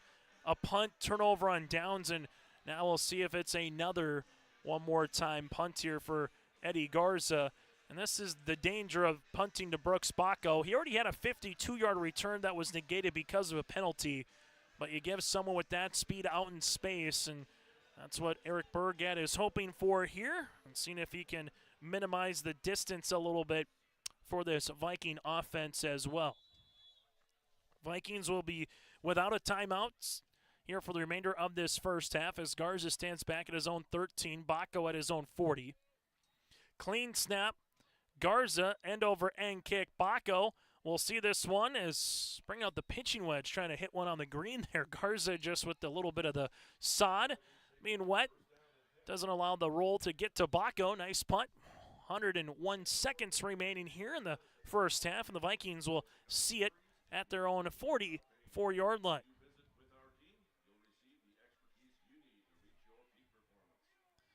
Sixth possession here for the Vikings as they will come out, as you see on the field here with Hess, Baco, Whipple here, and also Spellhog with the host of the offensive lineman here tonight for the Vikings, trying to cap off a 9-0 regular season with a win here tonight. Well, for the Oaks Tornadoes, 3-4 on this season, trying to see if they can come back here against the #1 team in the latest football poll in the state of North Dakota in 11A. Here's a handoff going up the middle, and the Vikings able to spring this one to the outside with Brooke Johnson. Johnson to the 35, trying to stiff arm a man, and Johnson gets taken down at the 25-yard line. Nice gain on the way for 31 yards here for Johnson, 7 carries, and just like that now with 47 yards here on the night, and the Vikings quickly get to line. 1st and 10, Whipple able to spike the football to stop the clock. And makes it now 2nd and 10. So I'll stop the clock here with 86 seconds remaining in the opening half. The Vikings with 14 points in the first quarter, 7 in the second. Trying to add to that here. Vikings defense has just allowed 38 points this year. While offensively, they have scored 380 points here on this season for the Vikings. Shotgun formation. Whipple, delayed play action, has some time throwing down the middle for Baco. Oh! You got Baco'd. Brooks Baco with a 25-yard one-handed catch up the seam, and Baco with his second receiving touchdown of the night.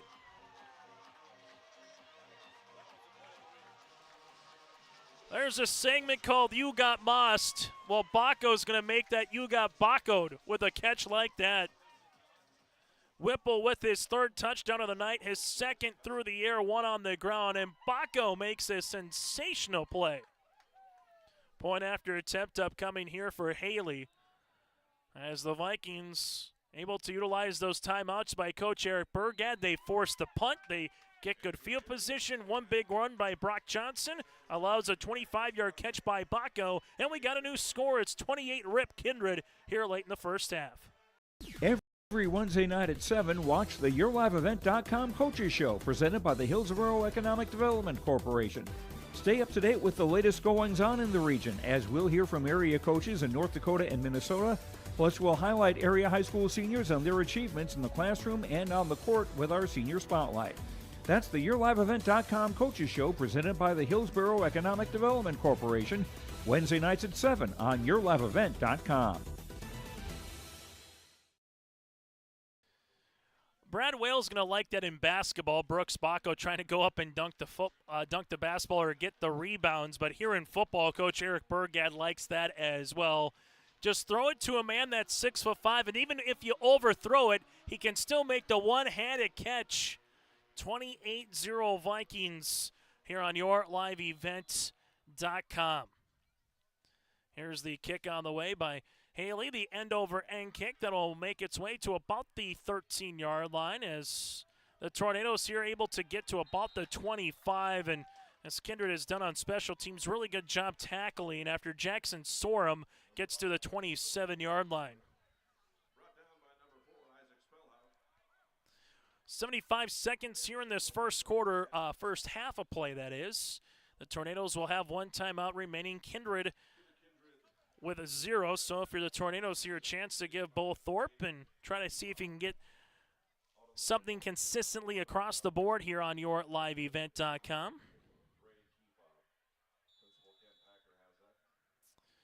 Central Cass and Edgeley, Ellendale Edgeley column just kicking off and getting underway. as this will be a pitch play to the outside here for the Tornadoes. Potasic, that'll be a tackle for loss. And we've seen Oaks early on try to see if they can maybe run between the tackles, and now it's been a lot more of the rushes on the boundary here. Potasic, that'll be a loss of about 3 on the play. Makes it 2nd down and long, and for the Tornadoes, they got to run at least one more play here before we get to our First Class Mortgage intermission report. Halftime show as the Vikings 14 points in the first and second quarters here with a commanding lead here at the half. One wide receiver either side. Thorpe goes under center. Fullback, this one will come right down Main Street, and the Tornadoes able to get the first down and stop the clock at that to about the 38-yard line. So you get a gain of 14 yards on the play. And a nice run here for the Tornadoes there with Sagert, the junior. And Sagert able to get his second carry for now 17 yards. And Oaks will look on the far side, and that might just do it for this first half of play. As Coach Greg Dolbitz just kind of puts the hands up and says, let's see that clock go to 0. And we will go to the half as well. After one half of play here in Kindred on senior night, it's the Vikings 28, the Oaks Tornadoes scoreless. Our halftime show brought to you in part by First Class Mortgage is next here in Kindred on your liveevent.com.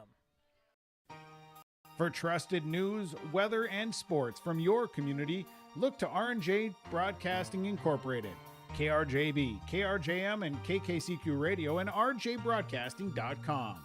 Hear local voices from local radio with news and information from the area. Your information stations, KRJB, KRJM, and KKCQ Radio, and rjbroadcasting.com. Local voices from local radio. Buying a new home, but worried about the interest rate and terms from your bank? At First Class Mortgage, we'll find a mortgage that fits your needs. Shopping national banks and other lenders for the lowest rate and most affordable terms, saving you time and money. So all you need to worry about is enjoying your new home. First Class Mortgage, our expertise, your peace of mind. Put an expert to work for you. Call today.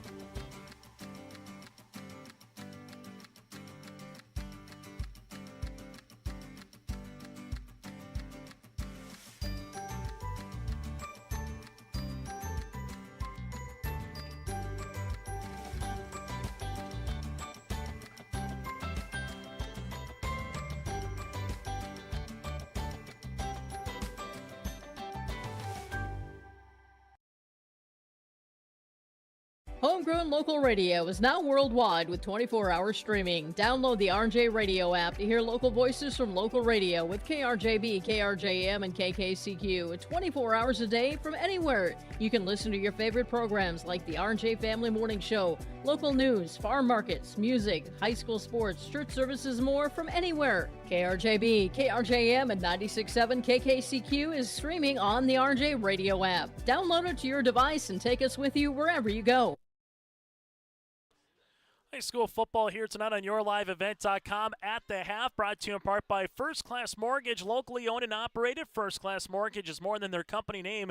It's the way they do business, whether you're refinancing your existing mortgage or trying to take a look at buying a new home. They got the lowest interest rates at the First Class Experience. For more information, go online to firstclasscorp.com. Well, Brooks Bacco definitely put on a show with 2 receptions. Or 2 receiving touchdowns. He's got 3 on the night for 67 yards and 2 scores. That last one, again, would be on ESPN NFL Sunday. They got a segment called You Got Mossed, and that is very much a You Got Mossed kind of a catch. We just called it You Got Bacco'd instead with that kind of a play, as Bacco, again, with the 25-yard reception for the score. So far for the Vikings, 258 yards of offense, with 140, make that 172 yards on the ground, 17 carries so far. Whipple, 6 of 9 for 86 yards, 2 touchdowns and a pick.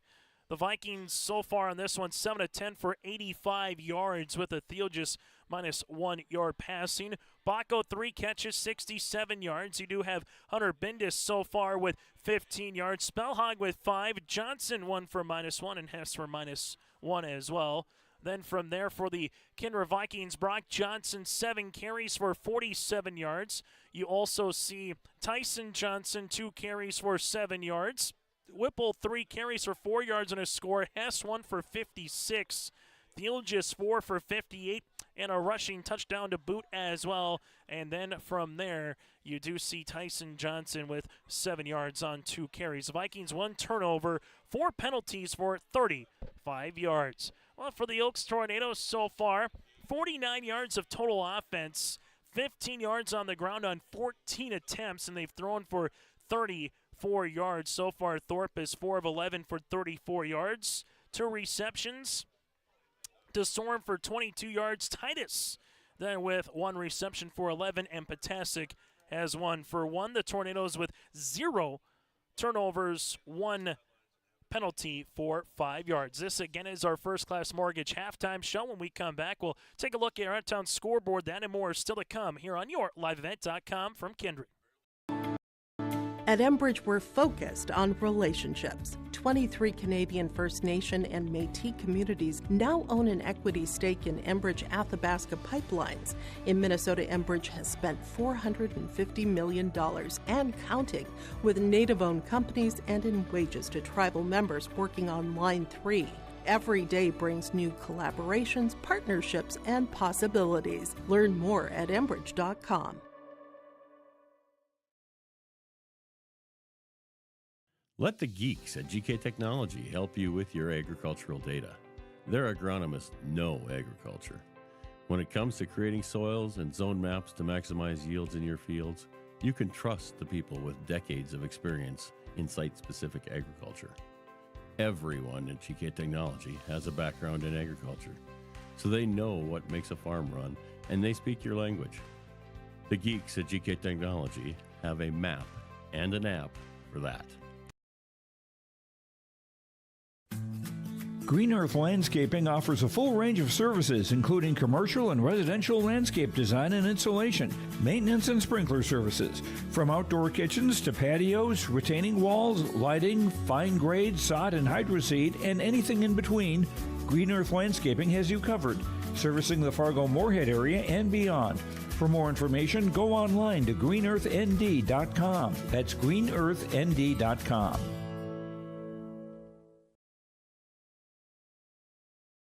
Hi, this is Jim, and along with Bernie, we're inviting R&J Broadcasting Incorporated listeners to join us on a tour of the Hawaiian Islands, February 22nd through March 3rd. The Big Island will be part of this trip while taking in the breathtaking views of Oahu, the Big Island, and Maui. Enjoy the perfect balance between scheduled activities mixed with personal leisure time. Visit holidayvacations.com, keyword RJ to learn more about this tour, or call 888-557-1020 for a free brochure. Taking a look at your out-of-town scoreboard here tonight, Central Cass with an opening touchdown against EEK, the Squirrels 7, the Thunder scoreless. That one also on yourliveevent.com. Lisbon leading late in the fourth quarter over Thompson 28-8. And at the half, Hillsborough Central Valley all over Northern Cass 28-8. That's a look at your out-of-town scores here. Entering play here tonight, we'll know officially the North Dakota 11A football bracket for the postseason tomorrow at late afternoon, early evening. The 9-man playoff bracket, top 8 seeds earned a bye, and then from there you'll also able to watch 2 games tomorrow here on yourliveevent.com. Hankinson at Maple River. Winner goes to Lemoore next weekend, but Hankinson Maple River will be at 2. Then you have Mayport CG at Wymer Lidgerwood. The winner the next weekend will head to Griggs Makota. Out west, Killdeer leads Heart River 14-0 early in that contest. Killdeer will be the Region 4 champs. Heart River needs to beat Killdeer. Otherwise, it's probably not going to come to fruition, as Southern McLean then would get in as the 4th seed out west. Velvet Drake Anamoose up early over Deluxe Burlington 6-0. Those are some of the scores in 11A football. AA football, Fargo South Wapaton scoreless on yourliveevent.com. Dan Gunderson on the call for us on that one here on YourLiveEvent.com between the Wahpeton Huskies and the Fargo South Bruins. Wahpeton with a 6-0 lead over Fargo South now late in the first quarter of play. And then Devils Lake against Grand Forks Central. The Firebirds lead at 14-0. And 3A scores, all of them happened again earlier in the week. So let's look at your out-of-town scoreboard. And the First Class Mortgage halftime show continues after this. We'll let you know how we got to this point with some of the scoring recap next here on YourLiveEvent.com.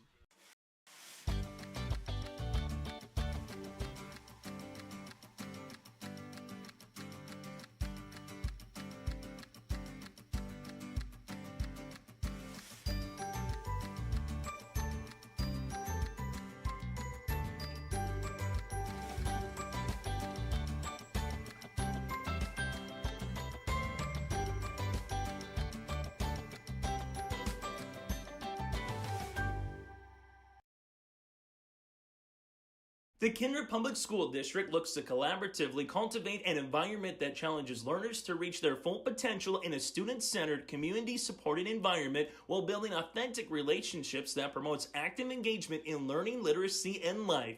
Kindred Public Schools' mission is to educate, prepare, and maximize student potential. Kindred Public School District, student-centered, community-supported. For more info about upcoming school events and news, go online to kindred.k12.us. Make your stop before or after the game at the Knickerbocker in Hickson, North Dakota. Stop out throughout the week for mouth-watering lunch specials weekdays and mark Friday nights down on the calendar for prime rib, ribeye steak, or some walleye at the Knickerbocker. For more information or to find out about daily specials, give the Knickerbocker a like on Facebook by searching the Knickerbocker. Great food and good people. You can find it all at the Knickerbocker in Hickson, North Dakota. Hungry and on the road, Petro Stopping Center in Fargo has got your back.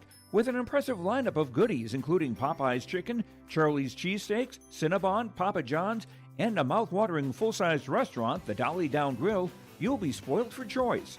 Whether you're a quick pit stopper or looking to settle in for a while, Petro Stopping Center's Fargo location has got you covered 24/7 every day of the week. Cruise on over to their spot just off 45th Street and I-94 and indulge in a feast fit for the road warrior in you. High school football continues tonight on YourLiveEvent.com. Taking a look at the first scoring play of the game. It was a Thielges 2-yard rushing touchdown. The PAT by Henley was good with 8:20 left to play in the opening quarter. Then Whipple hit Baco for a 6-yard quick slant in the end zone to make it 14-rip with 31.2 seconds left to play in the first half. The Kindred Vikings then would also add on to their advantage with a 1-yard QB keeper on a 4th and goal with Whipple to make it 21-0 with 2:17 left in the second. Then Whipple with a 25-yard one-handed catch to Baco on the pitch to the catch. Whipple the QB to Baco down the middle. It was a one-handed catch, probably the play potentially of the season with 1:20 left to play in the first half to make it 28-0. That's a look at your first half scoring plays for the Tornadoes. Punt, punt, punt, downs, punt, and then eventually the half. While for Kindred, touchdown, interception, touchdown, turnover on downs, touchdown, and touchdown for the Kindred Vikings. Kindred will host again next Saturday, either against Carrington or they will match up with Botno in the opening round of the 11A football playoffs, while Oaks will make their way to Langdon. They opened up this season against the Langdon Cardinals, losing 32-6. As we take a look at some other scores again across the way here tonight, we will keep you apprised of what that Botno-Carrington game does end up being, because that is a large one on who is the 3 and who's the 4 seed as well. We'll keep you apprised of that as that one again kicked off at 7 o'clock. We'll take a quick break and we come back after this. It's second half action here tonight in Kindred. That again does it for our First Class Mortgage halftime show. First Class Mortgage, locally owned and operated. Go to firstclasscorp.com. That's firstclasscorp.com. Their dedicated team takes the time to understand your financial situation. Back after this with the second half on your live event. Every Wednesday night at 7, watch the YourLiveEvent.com Coaches Show presented by the Hillsborough Economic Development Corporation. Stay up to date with the latest goings-on in the region, as we'll hear from area coaches in North Dakota and Minnesota. Plus, we'll highlight area high school seniors and their achievements in the classroom and on the court with our Senior Spotlight. That's the YourLiveEvent.com Coaches Show presented by the Hillsborough Economic Development Corporation, Wednesday nights at 7 on YourLiveEvent.com.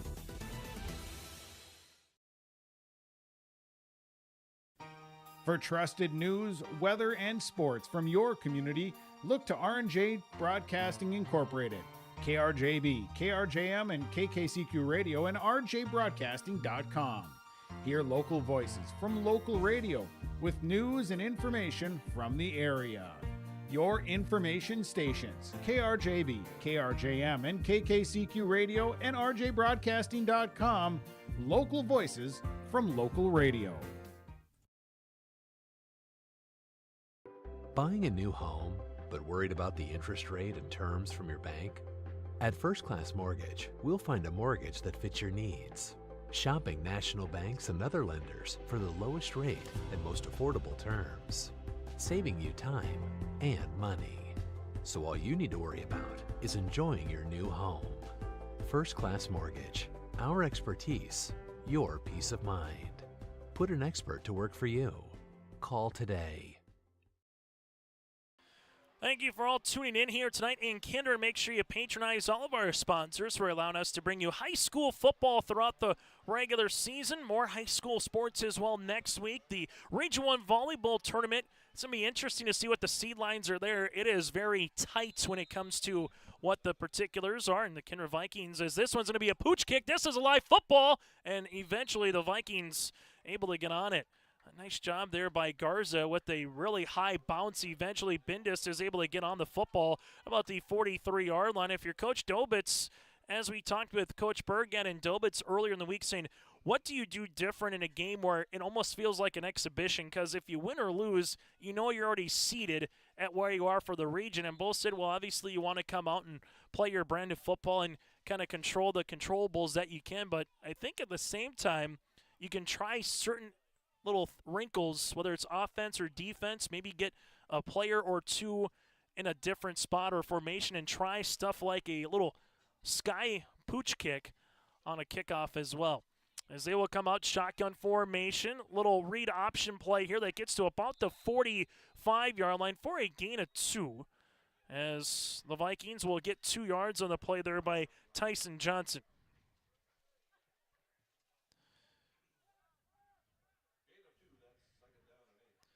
Second down upcoming here for the Vikings. Last one there with a gain of a couple of yards makes it 2nd and 8, as they will handle this one in the backfield now under the I formation. As the Vikings will see this one with Brock Johnson on the handoff. Brock Johnson looking to go past the 50. Johnson gets the first down to the 46 as the ball nearly came out. Oaks with Jackson Sorum in on the tackle. Able to get to that 46-yard line. So nice first down on the play. For a gain of 9 yards. As you will see it now, first down and 10. Here for the Vikings one more time with Brock Johnson in the backfield in that pistol formation for Whipple. Twins to the right-hand side. Tornadoes with 5 down linemen. This one will go to Johnson. Has a crease, and he's able to hit it to the 40 and get a good gain of 6 yards. Vikings offensive line starting up to open up some holes here for these tailbacks. Makes it a little bit easier living when you're a quarterback, and right now the Vikings, what they're trying to do is get up with a touchdown. If they get it, we'd be into running time rule. North Dakota 30 or more points into the second half. It's running time unless the team that's losing cuts it underneath it. Then the clock would go back to what it normally does. But for the Vikings, if you can have a good drive here, get in the end zone, you can really start minimizing the possessions in this second half. I formation one more time, handoff. This one just going to slip, and eventually trying to keep his balance there was Brock Johnson, but as he went to cut, the foot just went out underneath him. The knee hit the turf, and that'll make it third down here for the Vikings. It's a tough one there if you're Johnson, as you could kind of see daylight go out in front of you. Instead, they will utilize this one and make it a third down upcoming for Kindred. Nearly 2.5 minutes off the clock here. Third quarter play. The Vikings with 2 14-point quarters in the first. Whipple with 3 touchdowns, 2 in the air to Brooks Bacco, 1 on the ground in that first half of play. Here goes Steelgis. Steelgis to the 35-30. Steelgis to the 25 and nearly gets to the 20-yard line. Steelgis for a gain of 17, 1st and 10 Vikings. So far for Steelgis on the night, 5 carries for 75 yards and a rushing touchdown as well. Once Jake Starcevic went out with an injury after the Central Cass game, the next week we kind of saw Kindred utilize more of a Wildcat style of offense and able to have Steelgis here tonight with Kylan Swenson suited up but not playing, just to make sure he's at about as 100% as he can be going into the playoffs next week. So you get someone like this with Steelgis getting more opportunities and reps here as he bounces to the right-hand side for a gain of 3 yards. 6 carries now for 78 yards. Just taking a look at the last couple of seasons, a perfect record for Kindred last year, defeating Dickinson Trinity 36-7. In 2022, they went 10-1, losing to Central Cass in the quarters. In 2021, going 12-1 with the 11B at that time champs over Hillsborough Central Valley. There are 2 losses during this current streak of 44 games to the Burros and to the Squirrels. Other than that, they've beaten everyone they played, as we got a flag on the far side. Bacco having an opportunity here, spins past the 20 to the 19-yard line, but the flag normally would elude not enough men on the line or an illegal shift. Kindred, this would be their 6th penalty of the game, and if it is the 5-yard, make that their 5th penalty of the game. So this would be their 5th penalty now for 40 yards on the night. And we'll see if Greg Dobitz wants to decline it, because if he does, it would be a 3rd down, but he'll take it for 5 yards, and 2nd and long will be upcoming. Taking a look at that Central Cass game with Ellendale Edgley Cullum, that in Castleton tonight. EEK and Central Cass after 1 quarter of play. Central Cass leads 7-0, but the Thunder are driving at the Squirrels' 29-yard line to begin the 2nd quarter. But again, Central Cass leads 7-0 after 1 quarter play against the Thunder. 2nd down upcoming here for the Vikings. Shotgun formation. Handoff. This one goes to Johnson, but the Tornadoes' defensive line wins the battle up front. Max Klein able to make the defensive stick, and it'll be 3rd down and long. As you will have a 3rd down and long opportunity here for the Vikings at the Tornadoes' 25-yard line. But one thing, no matter what happens, the Vikings have turned a lot of time off this possession, nearly 5 minutes here as they're at the Tornado 25-yard line. Whipple in the shotgun motion man going left to right as Sawyer Hess trips on that little tight bunch. Now they'll break it up going right to left here with Spellhog as they roll out. Whipple getting chased, evades a sack. Whipple steps up, throws. This one going to be caught at the 10. Yes, it is. Hunter Bindis, the tight end, with 15 yards. Nicely done on the way for Bindis, his 2nd catch. Now for 30 yards on the pitch and catch. And that's over 100 yards now for Whipple, 101 yards passing, and makes it a 1st and 10 opportunity. That's twice that they've rolled Bindis, or rolled, that is, Whipple out on a 3rd down and +10, and they found Bindis 2 times for 2 15-yard receptions. Shotgun formation again here for Whipple. Whipple, little drop, looking, firing. This one is going to be, is it a touchdown or is it a pick? And it looks like it's going to be an interception. It is. Off of the stretched hands of Brooks Bacco. And then eventually the pick comes here for the Oaks Tornadoes. Nicely done by Reese Nitschke. 50-50 ball, just a little underthrown. Bacco almost was going to tip it to himself. Nitschke got his hand on the ball and eventually forces the 2nd interception of the game. instead makes it a 1st and 10. So the Tornadoes defense here tonight has been able to force a turnover on downs once and now 2 interceptions as well. It'll be their 8th possession of the game coming up here.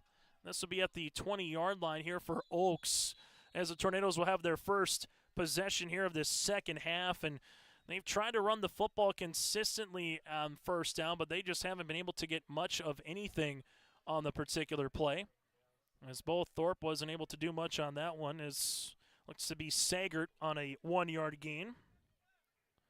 3 carries now for 18 yards. Makes it 2nd and long upcoming. And here's where, if you're Oaks, 2nd and 9, Coach Craig Dobitz down by 4 possessions here.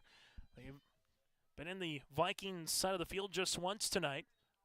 Here will be a handoff, trying to bounce the left-handed side as Jackson Sorum maybe gets about a yard, and that's it. This is what the Vikings are able to do so well when you talk with coaches. They say they've been one of the better coached teams that they see on film. They just don't hurt themselves. And what Kindred has done, their winning streak is 2nd to none right now here in the States. 20-game winning streak. North Prairie, the 9-man champs in the first round of the playoffs, already picked up a loss or 2 this year. Minot, the 3A champs, already with a loss or 2 as well. And then take a look at Fargo North, the 2A champs. They bumped up to 3 this year, and all of a sudden now the Vikings kind of by themselves in that at least win streak category. Thorpe steps up, throws. This one going to be incomplete. The flag does come out. The intended receiver was higher at the sticks, and this one will be roughing the passer, it looks like, here on the Vikings. Now will be a personal foul. And for the Vikings, this will be another penalty. 6th penalty on the night now for 55 yards. And it makes it a first down here in a Oaks Tornadoes first down with 5 minutes left to play here in this 3rd quarter. As we quickly get to another in-game update, EEK has tied it up with Central Cass. The Thunder and the Squirrels tied at 7 with 9 minutes to play in the first half. In-game update brought to you in part by Goldmark Commercial Real Estate, Inc. For more information, you can go to their website. That's goldmarkcommercial.com. So again, EEK Central Cass, the winner gets a home game at least. And then the 2 seed out of Region 2 loser has to go on the road to Harvey. And there's a stick by the Vikings defensive line. Swenson comes in. That's Lincoln on the far side, and just going nowhere was Patasic. That's a loss of 2.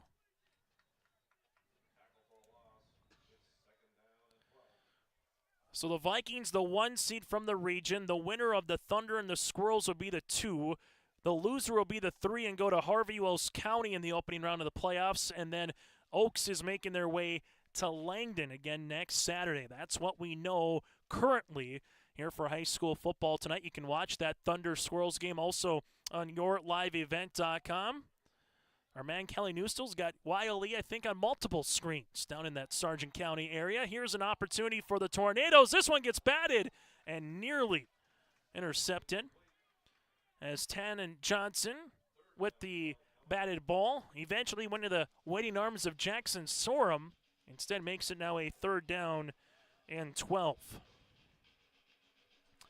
This game kicked off at 6:03 tonight, nearing the hour-and-a-half-minute mark for actual time. Chase Miller and alongside Max Bernier with you here. If you're wondering to go watch maybe a highlight, you can go back on our demand or go back to the 1:20 mark of the 2nd quarter. You can watch Brooks Baca with a one-handed touchdown from 25 yards. That might be one of the best or the best highlight of the season when it comes to high school football. High snap, Thorpe steps up. Thorpe then is going to get met in the backfield for a sack. Coming in will be Starcevic for the sack. It'll be a loss of about 7, and Thorpe just didn't have much to do on that particular play immediately there for Bo, as it was a high snap. It was timing was off on the start and brings up a 4th down. So the Tornadoes will come out with a punt here for Garza. I got Baco back at the 40 here as the Tornadoes go on the far side. Play clock down to 10 seconds here. Game clock to 3:30.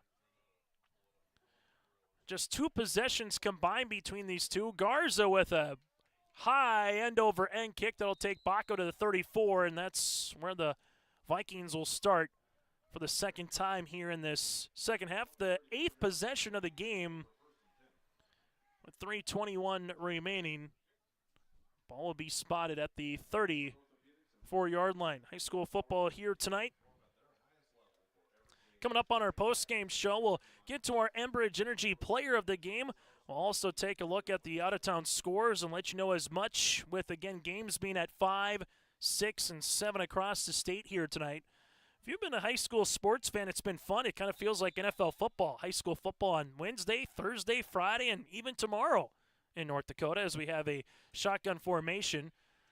Making its way to the near sideline. Here goes Whipple. Whipple's going to get the first down and some into Oaks territory as he's pushed out of bounds.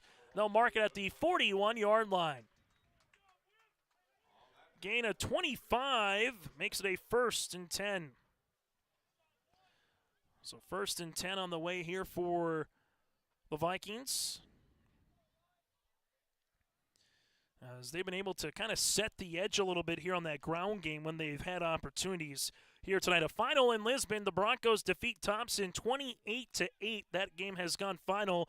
Also, Carrington in the first quarter leads Bottineau 8-0, as Bottineau currently with the lead over the Carrington Cardinals 8-0. This one will go to Johnson in the middle as he's able to spin his way past the 35, keep the wheels turning to about the 30-yard line. A nice gain on the way there for Brock Johnson for a gain of 11. And we do have a injured Viking. We will take a break with them here as they attend to him on the field. We're back after this here on your liveevent.com.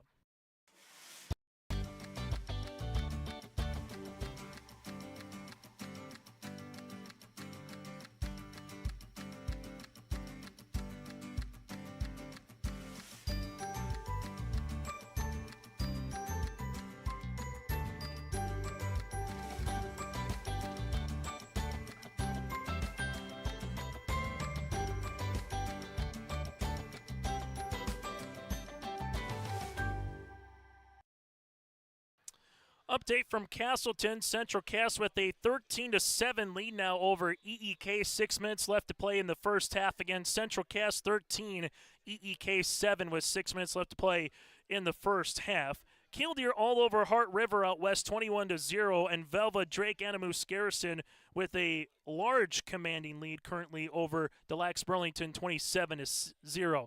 This one's going to be another handoff as it'll go a couple of yards to about the 23-yard line for a gain of 7 on the play.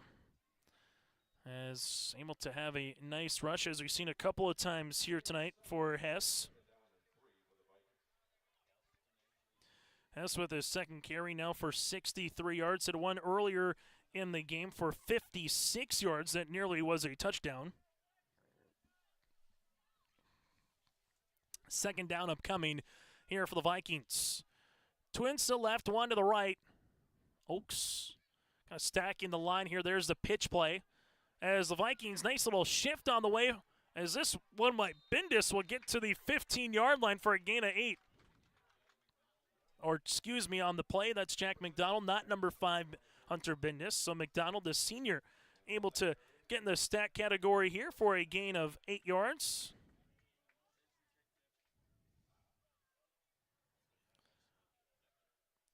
And that'll be a first down upcoming here for the Vikings. Just over 1 minute and 40 seconds remaining here in this third quarter play. Second possession of the half for Kindred as Theolgis will come in at quarterback. Theolgis will keep this one, making his way to the 10-yard line for a gain of 5. And on the stick is Titus here for the Tornadoes. 7 carries now for 83 yards here for Kindred. Vikings with this result would improve to 9-0 on the season again if they can milk this one away for the final 13 minutes. But for both clubs, they know there's at least one more week of football with the playoffs beginning 8 days from now here in 11-man football. High snap, Thiel just able to corral it.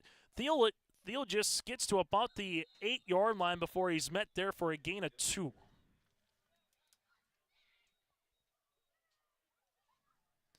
Out west, some of the playoff matchups will feature Killdeer hosting to Lax Burlington. Shiloh Christian will host Ray Powers Lake. And then Bishop Ryan will host Dickinson Trinity in a battle of parochial schools. That'll be again out west. And early on, it looks like Southern McLean will make their way to Velva Drake, Animus Garrison as well, with some of the results that are currently going on out west. This could be the final play of the third quarter, as they will come out with Whipple here in that shotgun formation. As they will step fire throw, and this is nearly an interception. Looking for Baco, throwing it to the near side there. Good defense on the way by Nitschke, and that'll bring up a fourth down opportunity here as they try a field goal here for the Vikings. This one from the near hash will be just over 25 yards. It's coming on for the 3-point opportunity. Here's Andrew Haley. 26-yard field goal attempt. Clean snap, the hold, right-footed kick. This one will miss on the right-hand side. So miss field goal on the way here, and that'll stop the clock with 8.7 seconds remaining here in the third quarter. And the Oaks Tornadoes will take over for their 9th possession of the game, the second of the second half. And ball will be spotted at the 20-yard line here in high school football. If you're inside the 20 on the kick, they re-spot it here at the 20-yard line. Tornadoes will have another chance here offensively. This Oaks club is averaging just under 20 points per contest here this season. A club that has 10 seniors on the squad, while for the Vikings, they got 11. It'll be both Thorpe here in the fullback opportunity. Is this one for the Tornadoes? There was Sagert. Gets to about the 25-yard line for a gain of 5, and that's how we'll end our third quarter of play. After 3 quarters of play here, it's scoreless in the second half as Oaks was 0, Kindred was 0 in the quarter, but the Vikings lead it by 28 here on YourLiveEvent.com. Goings on in the region, as we'll hear from area coaches in North Dakota and Minnesota. Plus, we'll highlight area high school seniors and their achievements in the classroom and on the court with our Senior Spotlight. That's the YourLiveEvent.com Coaches Show presented by the Hillsborough Economic Development Corporation, Wednesday nights at 7 on YourLiveEvent.com.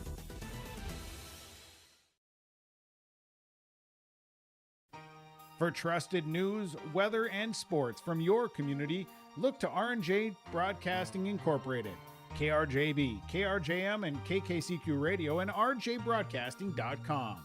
Hear local voices from local radio with news and information from the area. Your information stations, KRJB, KRJM, and KKCQ Radio, and rjbroadcasting.com. Local voices from local radio. As we get to our in-game update here in Castleton, EEK leads Central Cass now 14-13 with just over 5 minutes to play in the first half. Again, the Thunder lead it by 1. And in Hillsborough over Northern Cass, the Burros 34, Northern Cass 8 on YourLiveEvent.com. That in-game update again is brought to you in part by Goldmark Commercial. For the Oaks Tornadoes, they will come out here 2nd down and 5. They will need the 30 for the first down, as they will bring out some 2 fullbacks and a tailback here as the Tornadoes get about maybe a yard on the carry, as Titus able to get a yard of 1. Titus 3 carries on the night. Brings up 3rd down upcoming as this one for the Tornadoes will try to get to the Viking 30-yard line. 2 wide receivers near sideline, 1 to the right. Shotgun, as they go under center. Handing the shotgun again is Deegan Rorick. He's at right guard. And then he flips with Haygood, who's under center at this time. As this one goes to the right-handed side, and weaving his way is Sorum on the best rushing play of the night here for the Tornadoes. And Sorum on that particular rush for him, able to get to the 32-yard line. Just kind of interesting talk with Greg Dobitz. He says you're not going to notice anything. We have the same 5 linemen. It's just one handles the shotgun under center and the other then goes under center. So they just switch between right guard and shotgun kind of throughout the game, whether it's under center or not, from right guard to center. So the Tornadoes will see this one at a first down upcoming. Both are seniors with Haygood and Rorick as well. As they got the orbit to Titus, this little handoff making its way to the right-handed side by Sorum. Sorum gets close to the 38-yard line here for a gain of 5. 7 carries, now for 10 yards on the way, as the Tornadoes and the Vikings have been awfully content, not exclusively, but a lot of ground and pound, a lot of yards on the ground here tonight for these two clubs. Twins then near sideline 1 to the right. Shotgun formation again for both. Thorpe, who is under center. Fullback opportunity here as the Tornadoes get past the 45 to about the 47-yard line. Carter Potasic in on the rush. Potasic able to get a gain of 9.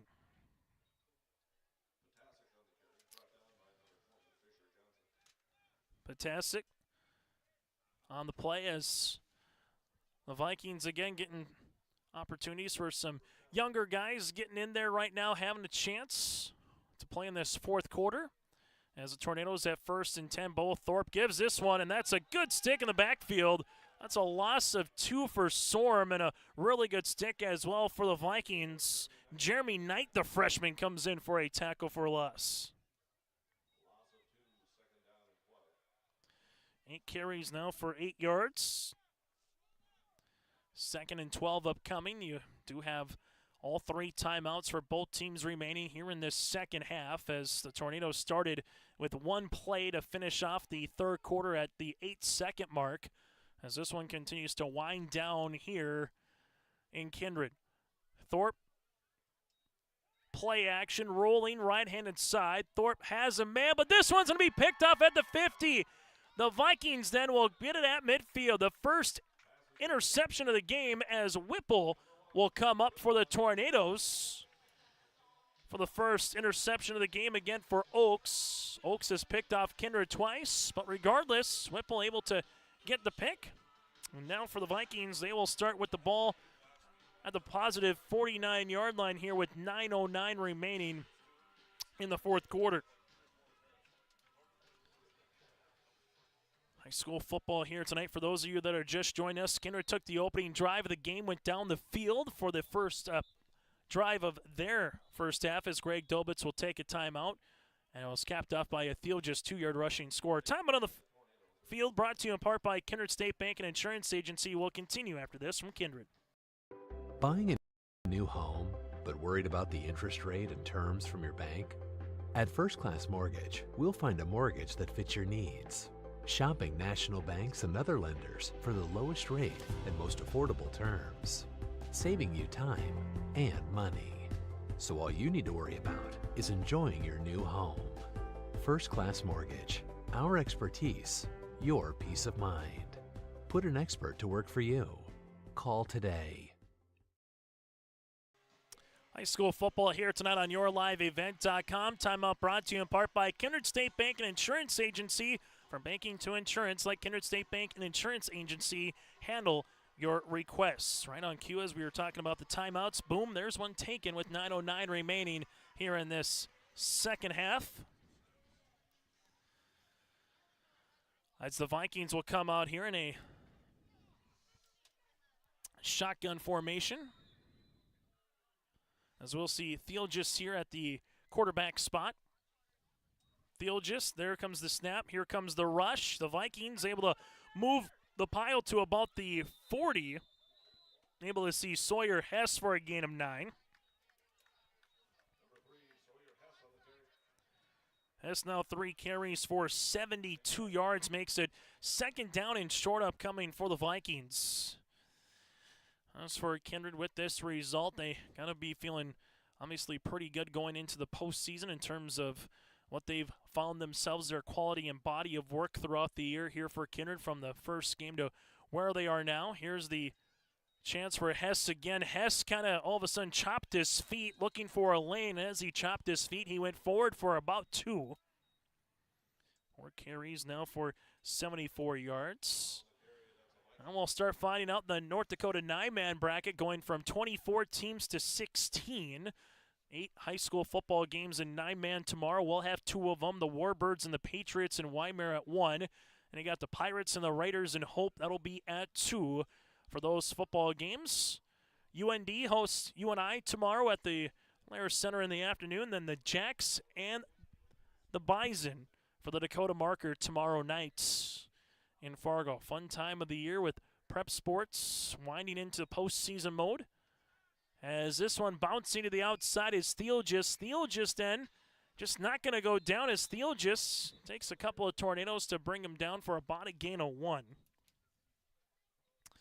Theolgis 9 carries now for 86 yards on the night, getting a little bit closer to that century mark here in Kindred. Makes it a 2nd down upcoming for the Vikings.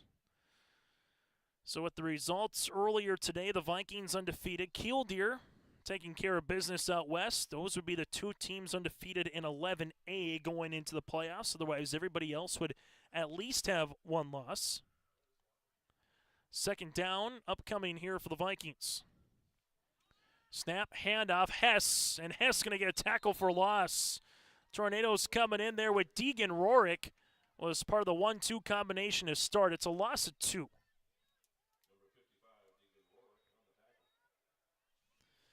Some other scores from across the state of North Dakota. Killdeer over Heart River, 28-6 late in the first half. Carrington leads Botno now 15-7. Carrington with the advantage. Shiloh Christian over Beulah, 21-0 out west. Play action as Theolgis goes to the outside. Theolgis pops a pass. This one is going to be caught.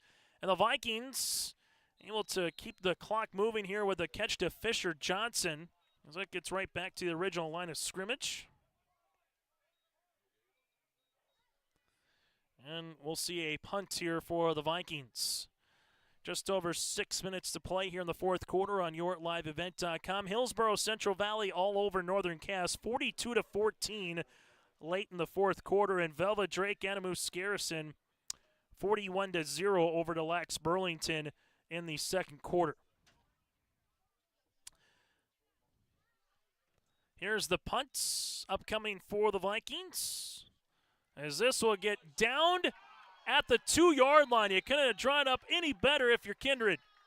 Nice punt by Baco. Good coverage on the way, as the Vikings will down that inside the 5 and able to flip the field here on their first punt of the night for the Vikings. 10th possession here for Oaks.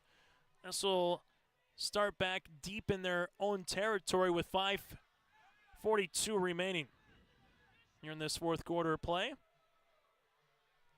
And the officials talking it over again just to make sure where they're going to place it. Looks to be with 2 minutes remaining.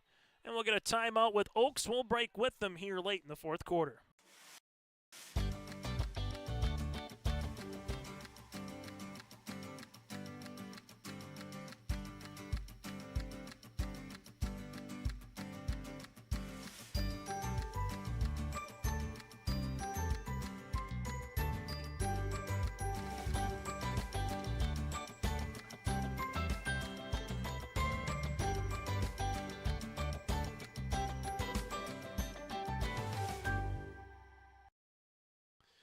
Just about to the half in Castleton. EEK 14, Central Cass 13.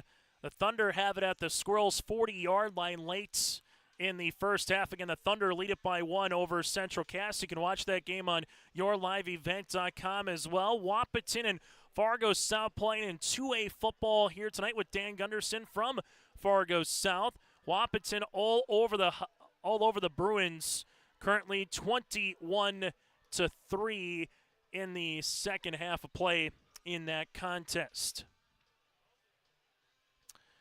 As you'll utilize it here for the Tornadoes to come out on the field. They will have 1 wide receiver on either side, and this is kind of the territory where you might see a fullback dive or possibly a QB keeper just to get a couple of yards here as the Tornadoes, as we alluded to, a QB keeper. Also, Oaks kind of getting some fresh new faces into the game as well offensively here. As the new quarterback into the game for Oaks is going to be Landon Titus, the freshman. So Titus able to get about 2 yards on the play. As Oaks again will come out under center one more time with Landon Titus. We'll get to the fullback as well after this one as Landon. Hard count under center. Little fullback trap play as that goes nowhere. Nicely done by the Vikings as you have Dimitrov, the freshman, in on a 1-yard gain. As Dimitrov gets a gain of 1. That'll bring up a 3rd down and long upcoming here for the Tornadoes. As they take a look over to Coach Dobitz. Oaks next season, with Kindred and Central Cass being out of the region, they would have Sargent County, Lisbon, Valley City. We'll see kind of where Northern Cass fits into the swing of things. Same thing with Carrington and Mayville, with Oak Grove co-oping with Fargo Shanley. That takes what used to be a 11A football team out of the mix, as well as the Tornadoes able to kind of dogpile a couple of yards on that play. As the last rush again was by Dimitrov. Able to get a couple of yards. And Dimitrov, we'll see this one be a 4th down. So again, Sargent County, Oaks, Lisbon, EEK would be part of the region. Valley City able to be as well. So we'll see some difference when it comes to then the 2A, 3A. Enrollment numbers, Minot North is bigger than Minot. So Minot could be in 2A next year. I don't think that'll happen, as you can opt to stay up, or if you feel like you got to move down, you can petition the board as well. As Garza comes on and punts this football away. It's a high punt that'll go into the sky here in Kindred to about the 30-yard line, and it'll be a 21-yard punt, and the Vikings will take over there.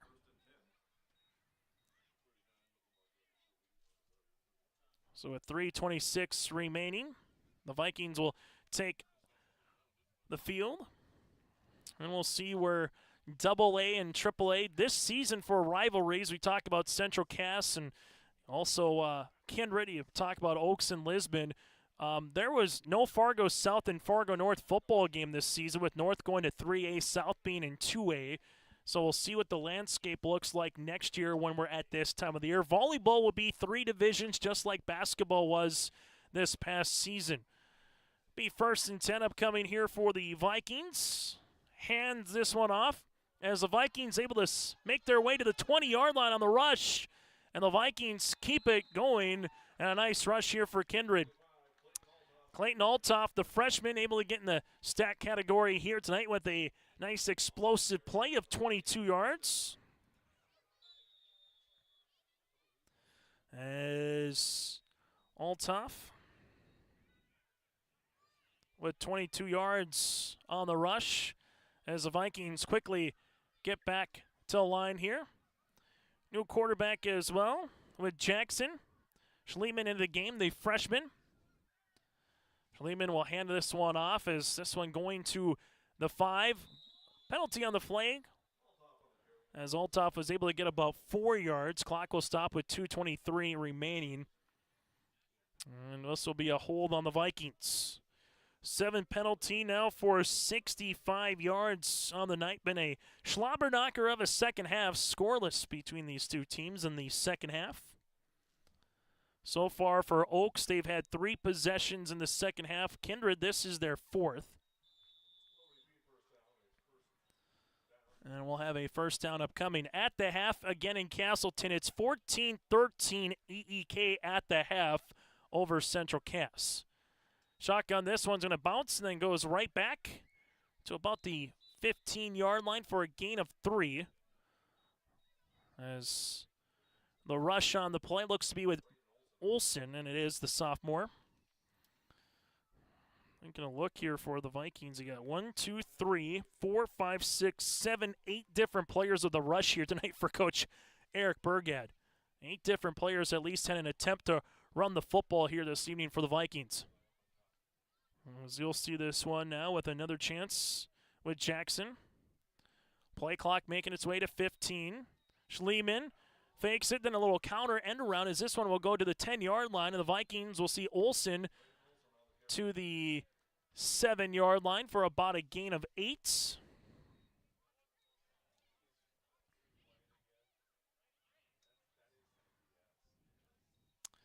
And now you'll have a 3rd and goal opportunity here for the Vikings.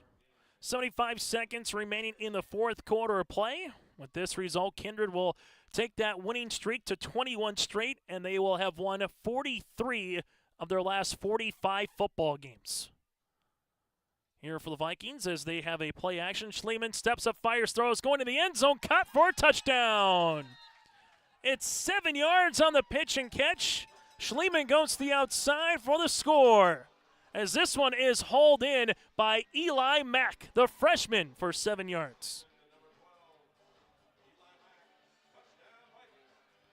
Mack able to get the touchdown. Schliemann able to get the 7 yards and the score.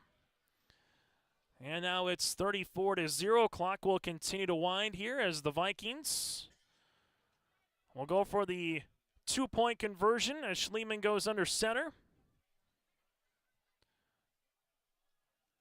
Schliemann looking to roll out right-hand side, pops the throw. This is going to be hauled in. Nicely done by the Vikings with a 2-pointer to Olsen. Only score here of the half goes a 7-yard pitch and catch for the Vikings, as Schliemann able to find Mack, and then the 2-point conversion here with Schliemann. Eventually getting the 2-pointer to Olsen to make it a now 36-0 contest with 11.3 remaining here in this 4th quarter play. On our post-game show, we'll hear from the victorious Vikings. We'll also get to our Enbridge Energy player of the game, take a look at the final numbers, and keep you apprised of what that playoff bracket's going to look like again tomorrow. Botno-Carrington, the one that a lot of Vikings fans will be curious of, because the loser of that game again is coming here.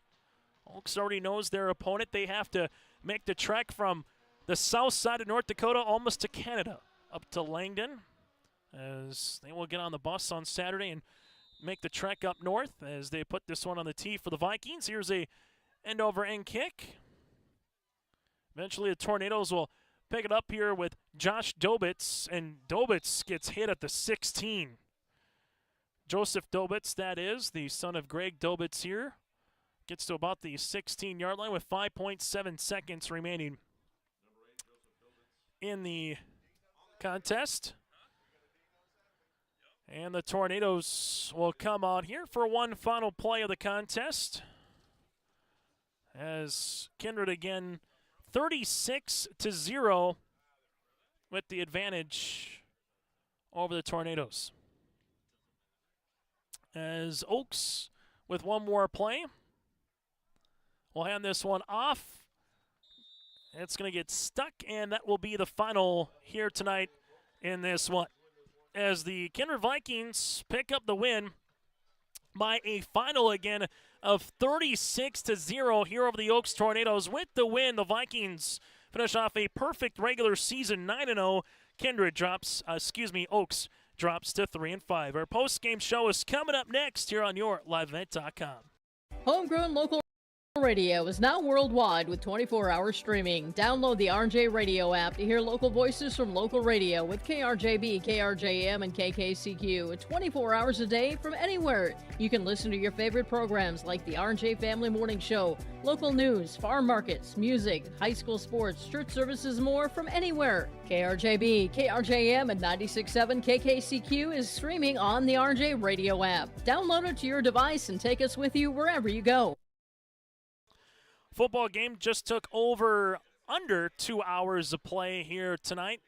1 hour and 59 minutes. The final again, the Vikings able to put 8 points up in the 4th quarter and win it 36-0 over the Tornadoes. That one is a final. With this result, it will be another shutout here for Kindred here this season. So they've done a nice job shutting out Lisbon, shutting out Hillsborough Central Valley, and also shutting out EEK and Northern Cass. So it's the 5th shutout of the season here for the Kindred Vikings. Kindred wins it 36-0. It's now time to get to our Enbridge Energy Player of the contest. And while the Enbridge Energy Play of the game one more time is going to go to Brooks Baca with the one-handed touchdown catch. That is our Enbridge Energy Play of the game. Life takes energy. Go to Enbridge.com for career opportunities. Again, Enbridge for life. That again is Enbridge.com. Baco, 3 receptions, 67 yards, 2 touchdowns, a 6-yard receiving touchdown, and also a 25-yard one-handed catch receiving touchdown on the night. That is our Enbridge Energy Player and Play of the contest. So with the win for the Vikings, the win streak now goes to 21. They have won 43 of their last 45 games. The Oaks Tornadoes, 8 straight years they've made it to the playoffs. That'll continue here as they will make their way to Langdon on Saturday. Kindred 36, and the Oaks Tornadoes scoreless in the second half. Just 1 touchdown. Schliemann to Mack for 7 yards. Schliemann to Olsen for the 2-point conversion. And that was it again in the second half of play. We'll take a quick break. When we come back after this, take a look at some of the final numbers here from the victorious Vikings. Then and more still to come on the postgame show and your out-of-town scoreboard ahead here on your LiveEvent.com. Balance between scheduled activities mixed with personal leisure time. Visit holidayvacations.com, keyword RJ to learn more about this tour, or call 888-557-1020 for a free brochure.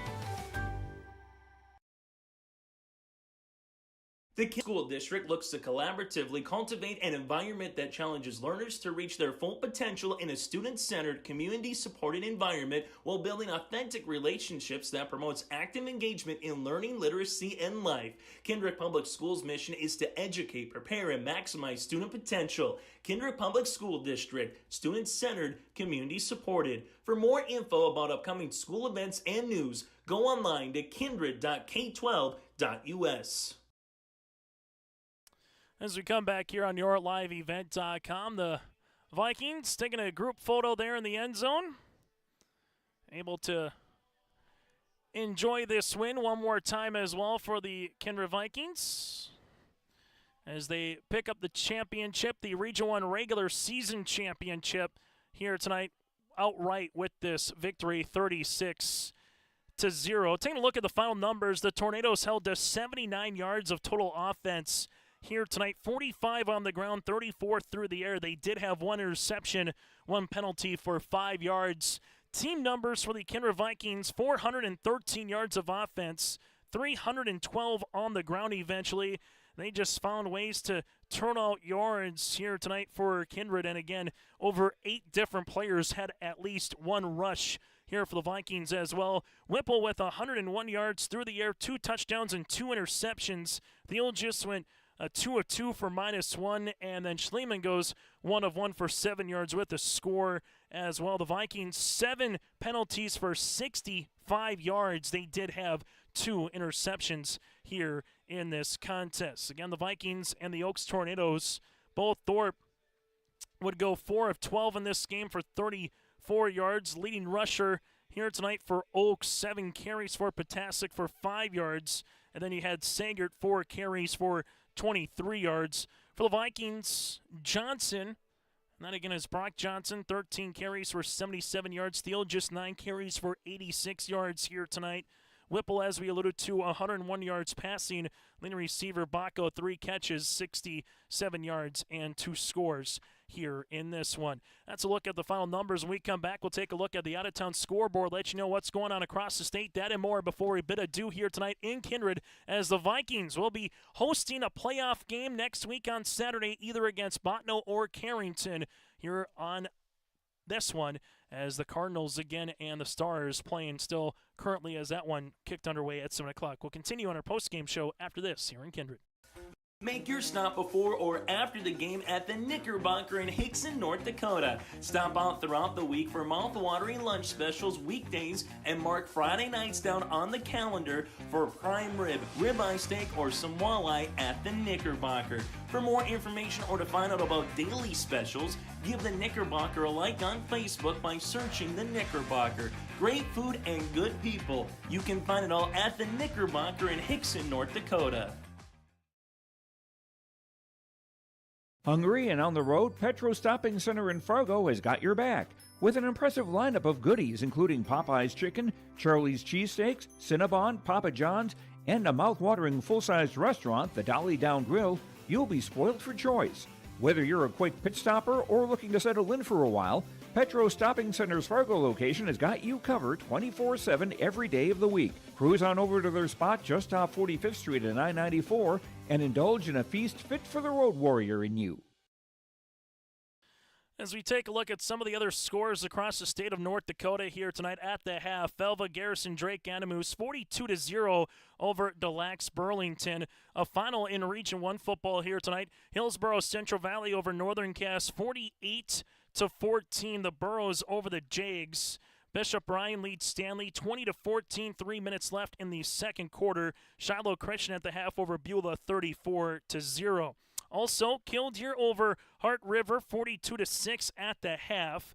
Also at the half in Castleton, it's Ellendale Edgeley Column 14, Central Cass 13. At the half, the Thunder lead the Squirrels by 1 here. Also a final, Lisbon over Thompson 28-8. And at the half, Botno leads Carrington 21-15. That's a look at your out-of-town scoreboard. When we come back after this, we'll hear from some of the victorious players of the Vikings to put a bow on this one as the Kindred Vikings win it by 36 tonight with a shutout over the Tornadoes. Local voices from local radio. Buying a new home, but worried about the interest rate and terms from your bank? At First Class Mortgage, we'll find a mortgage that fits your needs.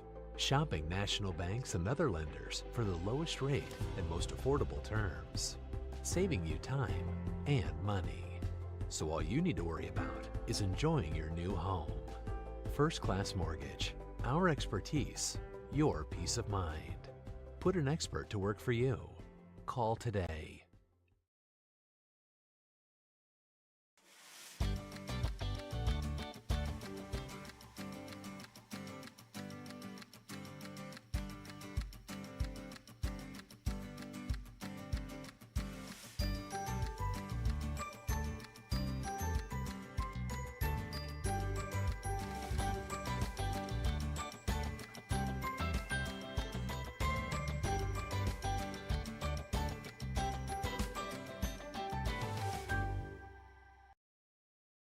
As we continue here on our post-game show, join us a couple of the victorious Vikings football players. Brooks Bacco join us here. Brooks, let's just first and foremost talk about the catch. 25 yards. Just take us through what that was. Seam post. You get that one-handed catch there from Whipple.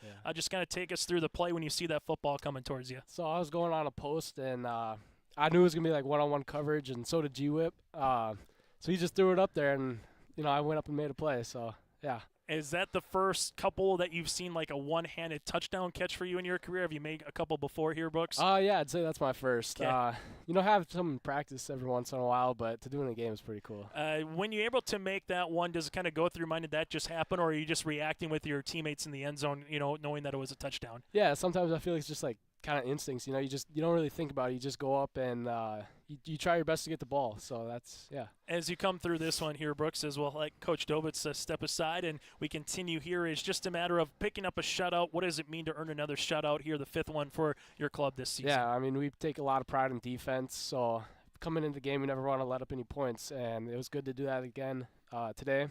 We're going to have to be solid on that for, all the rest of the year, because defense wins championships. Without question, and you get the playoffs, your next game, you get another home game. What's the one thing that you kind of liked from your team this season that you hope to carry into, so to speak, that second season starting next weekend? Yeah, just how together we are. Whenever we're getting down on stuff, we pick each other back up and we play together as one team. Final thing for me, Brooks, the line play. What was it like seeing them again just get after it defensively and also offensively open up the holes for those running backs? Yeah, they're our motor for sure. I mean, we wouldn't be anywhere without them. So they definitely are the biggest part of our team and our game plan every week. So. I'm not saying there's any on it, but are there any stick 'em on the gloves? Nope. Let's show the camera just right there. Look at that. So clean, even with the touchdown. Brooks, thanks so much for your time. Thank you. We'll continue after this here on YourLiveEvent.com. And beyond. For more information, go online to greenearthnd.com. That's greenearthnd.com.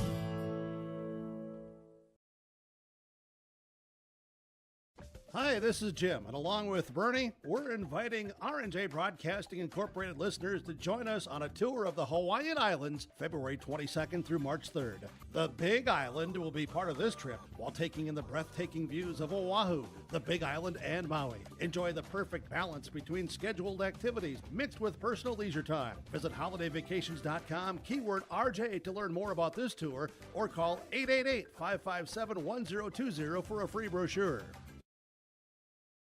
As we continue here on YourLiveEvent.com, join us now, one of the offensive and defensive linemen here, and Luke Starcevic with us here. And Luke, for you guys, obviously let's just talk about the pride that it is with Coach Eric Burgett. I remember early on in the season, he's just mentioned all the offensive line, defensive linemen that have kind of came before you guys this season in terms of wearing this color, wearing this uniform, moving on to the next level, and says kind of they made it the cool thing. So take us through what it means to be a lineman here for the Kindred Vikings. Yeah, you take a lot of pride in it, A lot of good D linemen in the past. Riley last year. I know Jack Packer and Ethan McKinney. So when we moved here, heard a lot about those guys, and our D-line coach, Ambro, he knows a lot, and learning from him, it helps a lot. Earning another shutout, what does it just kind of mean, particularly getting after their running game and the quarterback, in that first half? Yep, it's always good to have a shutout. We take pride in our defense, and, yeah.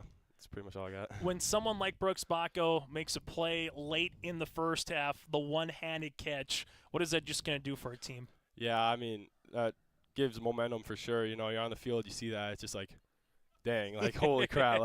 That guy's a dude, and, yeah, it was pretty freaking awesome seeing that. For this team to finish the regular season 9-0, I know you got the next season, so to speak, beginning in 8 days from now on this football field, but what does it mean to be the outright regular season Region 1 champs? Yeah, it means a lot. That's our first goal in the season, so got that one done. Now on to the second one, and, yeah, should be a lot of fun. How much is it for you guys to see, 4, 5, 6, 7, 8 different runners here tonight that had a chance to, run the football and, get over that 200 and, gearing for 300 yards of offense? Yeah, we got a lot of studs back there, man. I mean, whoever's back there usually runs for a lot. So, I mean, we're set pretty good back there. Luke, do you like blocking or do you like getting sacks? We saw you get in the backfield a couple times tonight, again, for some sacks. What do you like better? I like both. Pancakes and sacks are both fun, but probably sacks. I mean, it's always fun. It feels like more attention and stuff. It gets the crowd going. So, yeah, I'd probably say sacks. Pancakes and sacks. It sounds like a Halloween costume coming up in a couple weeks. Luke, thanks so much for your time, and best of luck once you get to the playoffs. Yep, thank you. Luke Starcevic with us here. We'll put a bow on this one next from Kindred.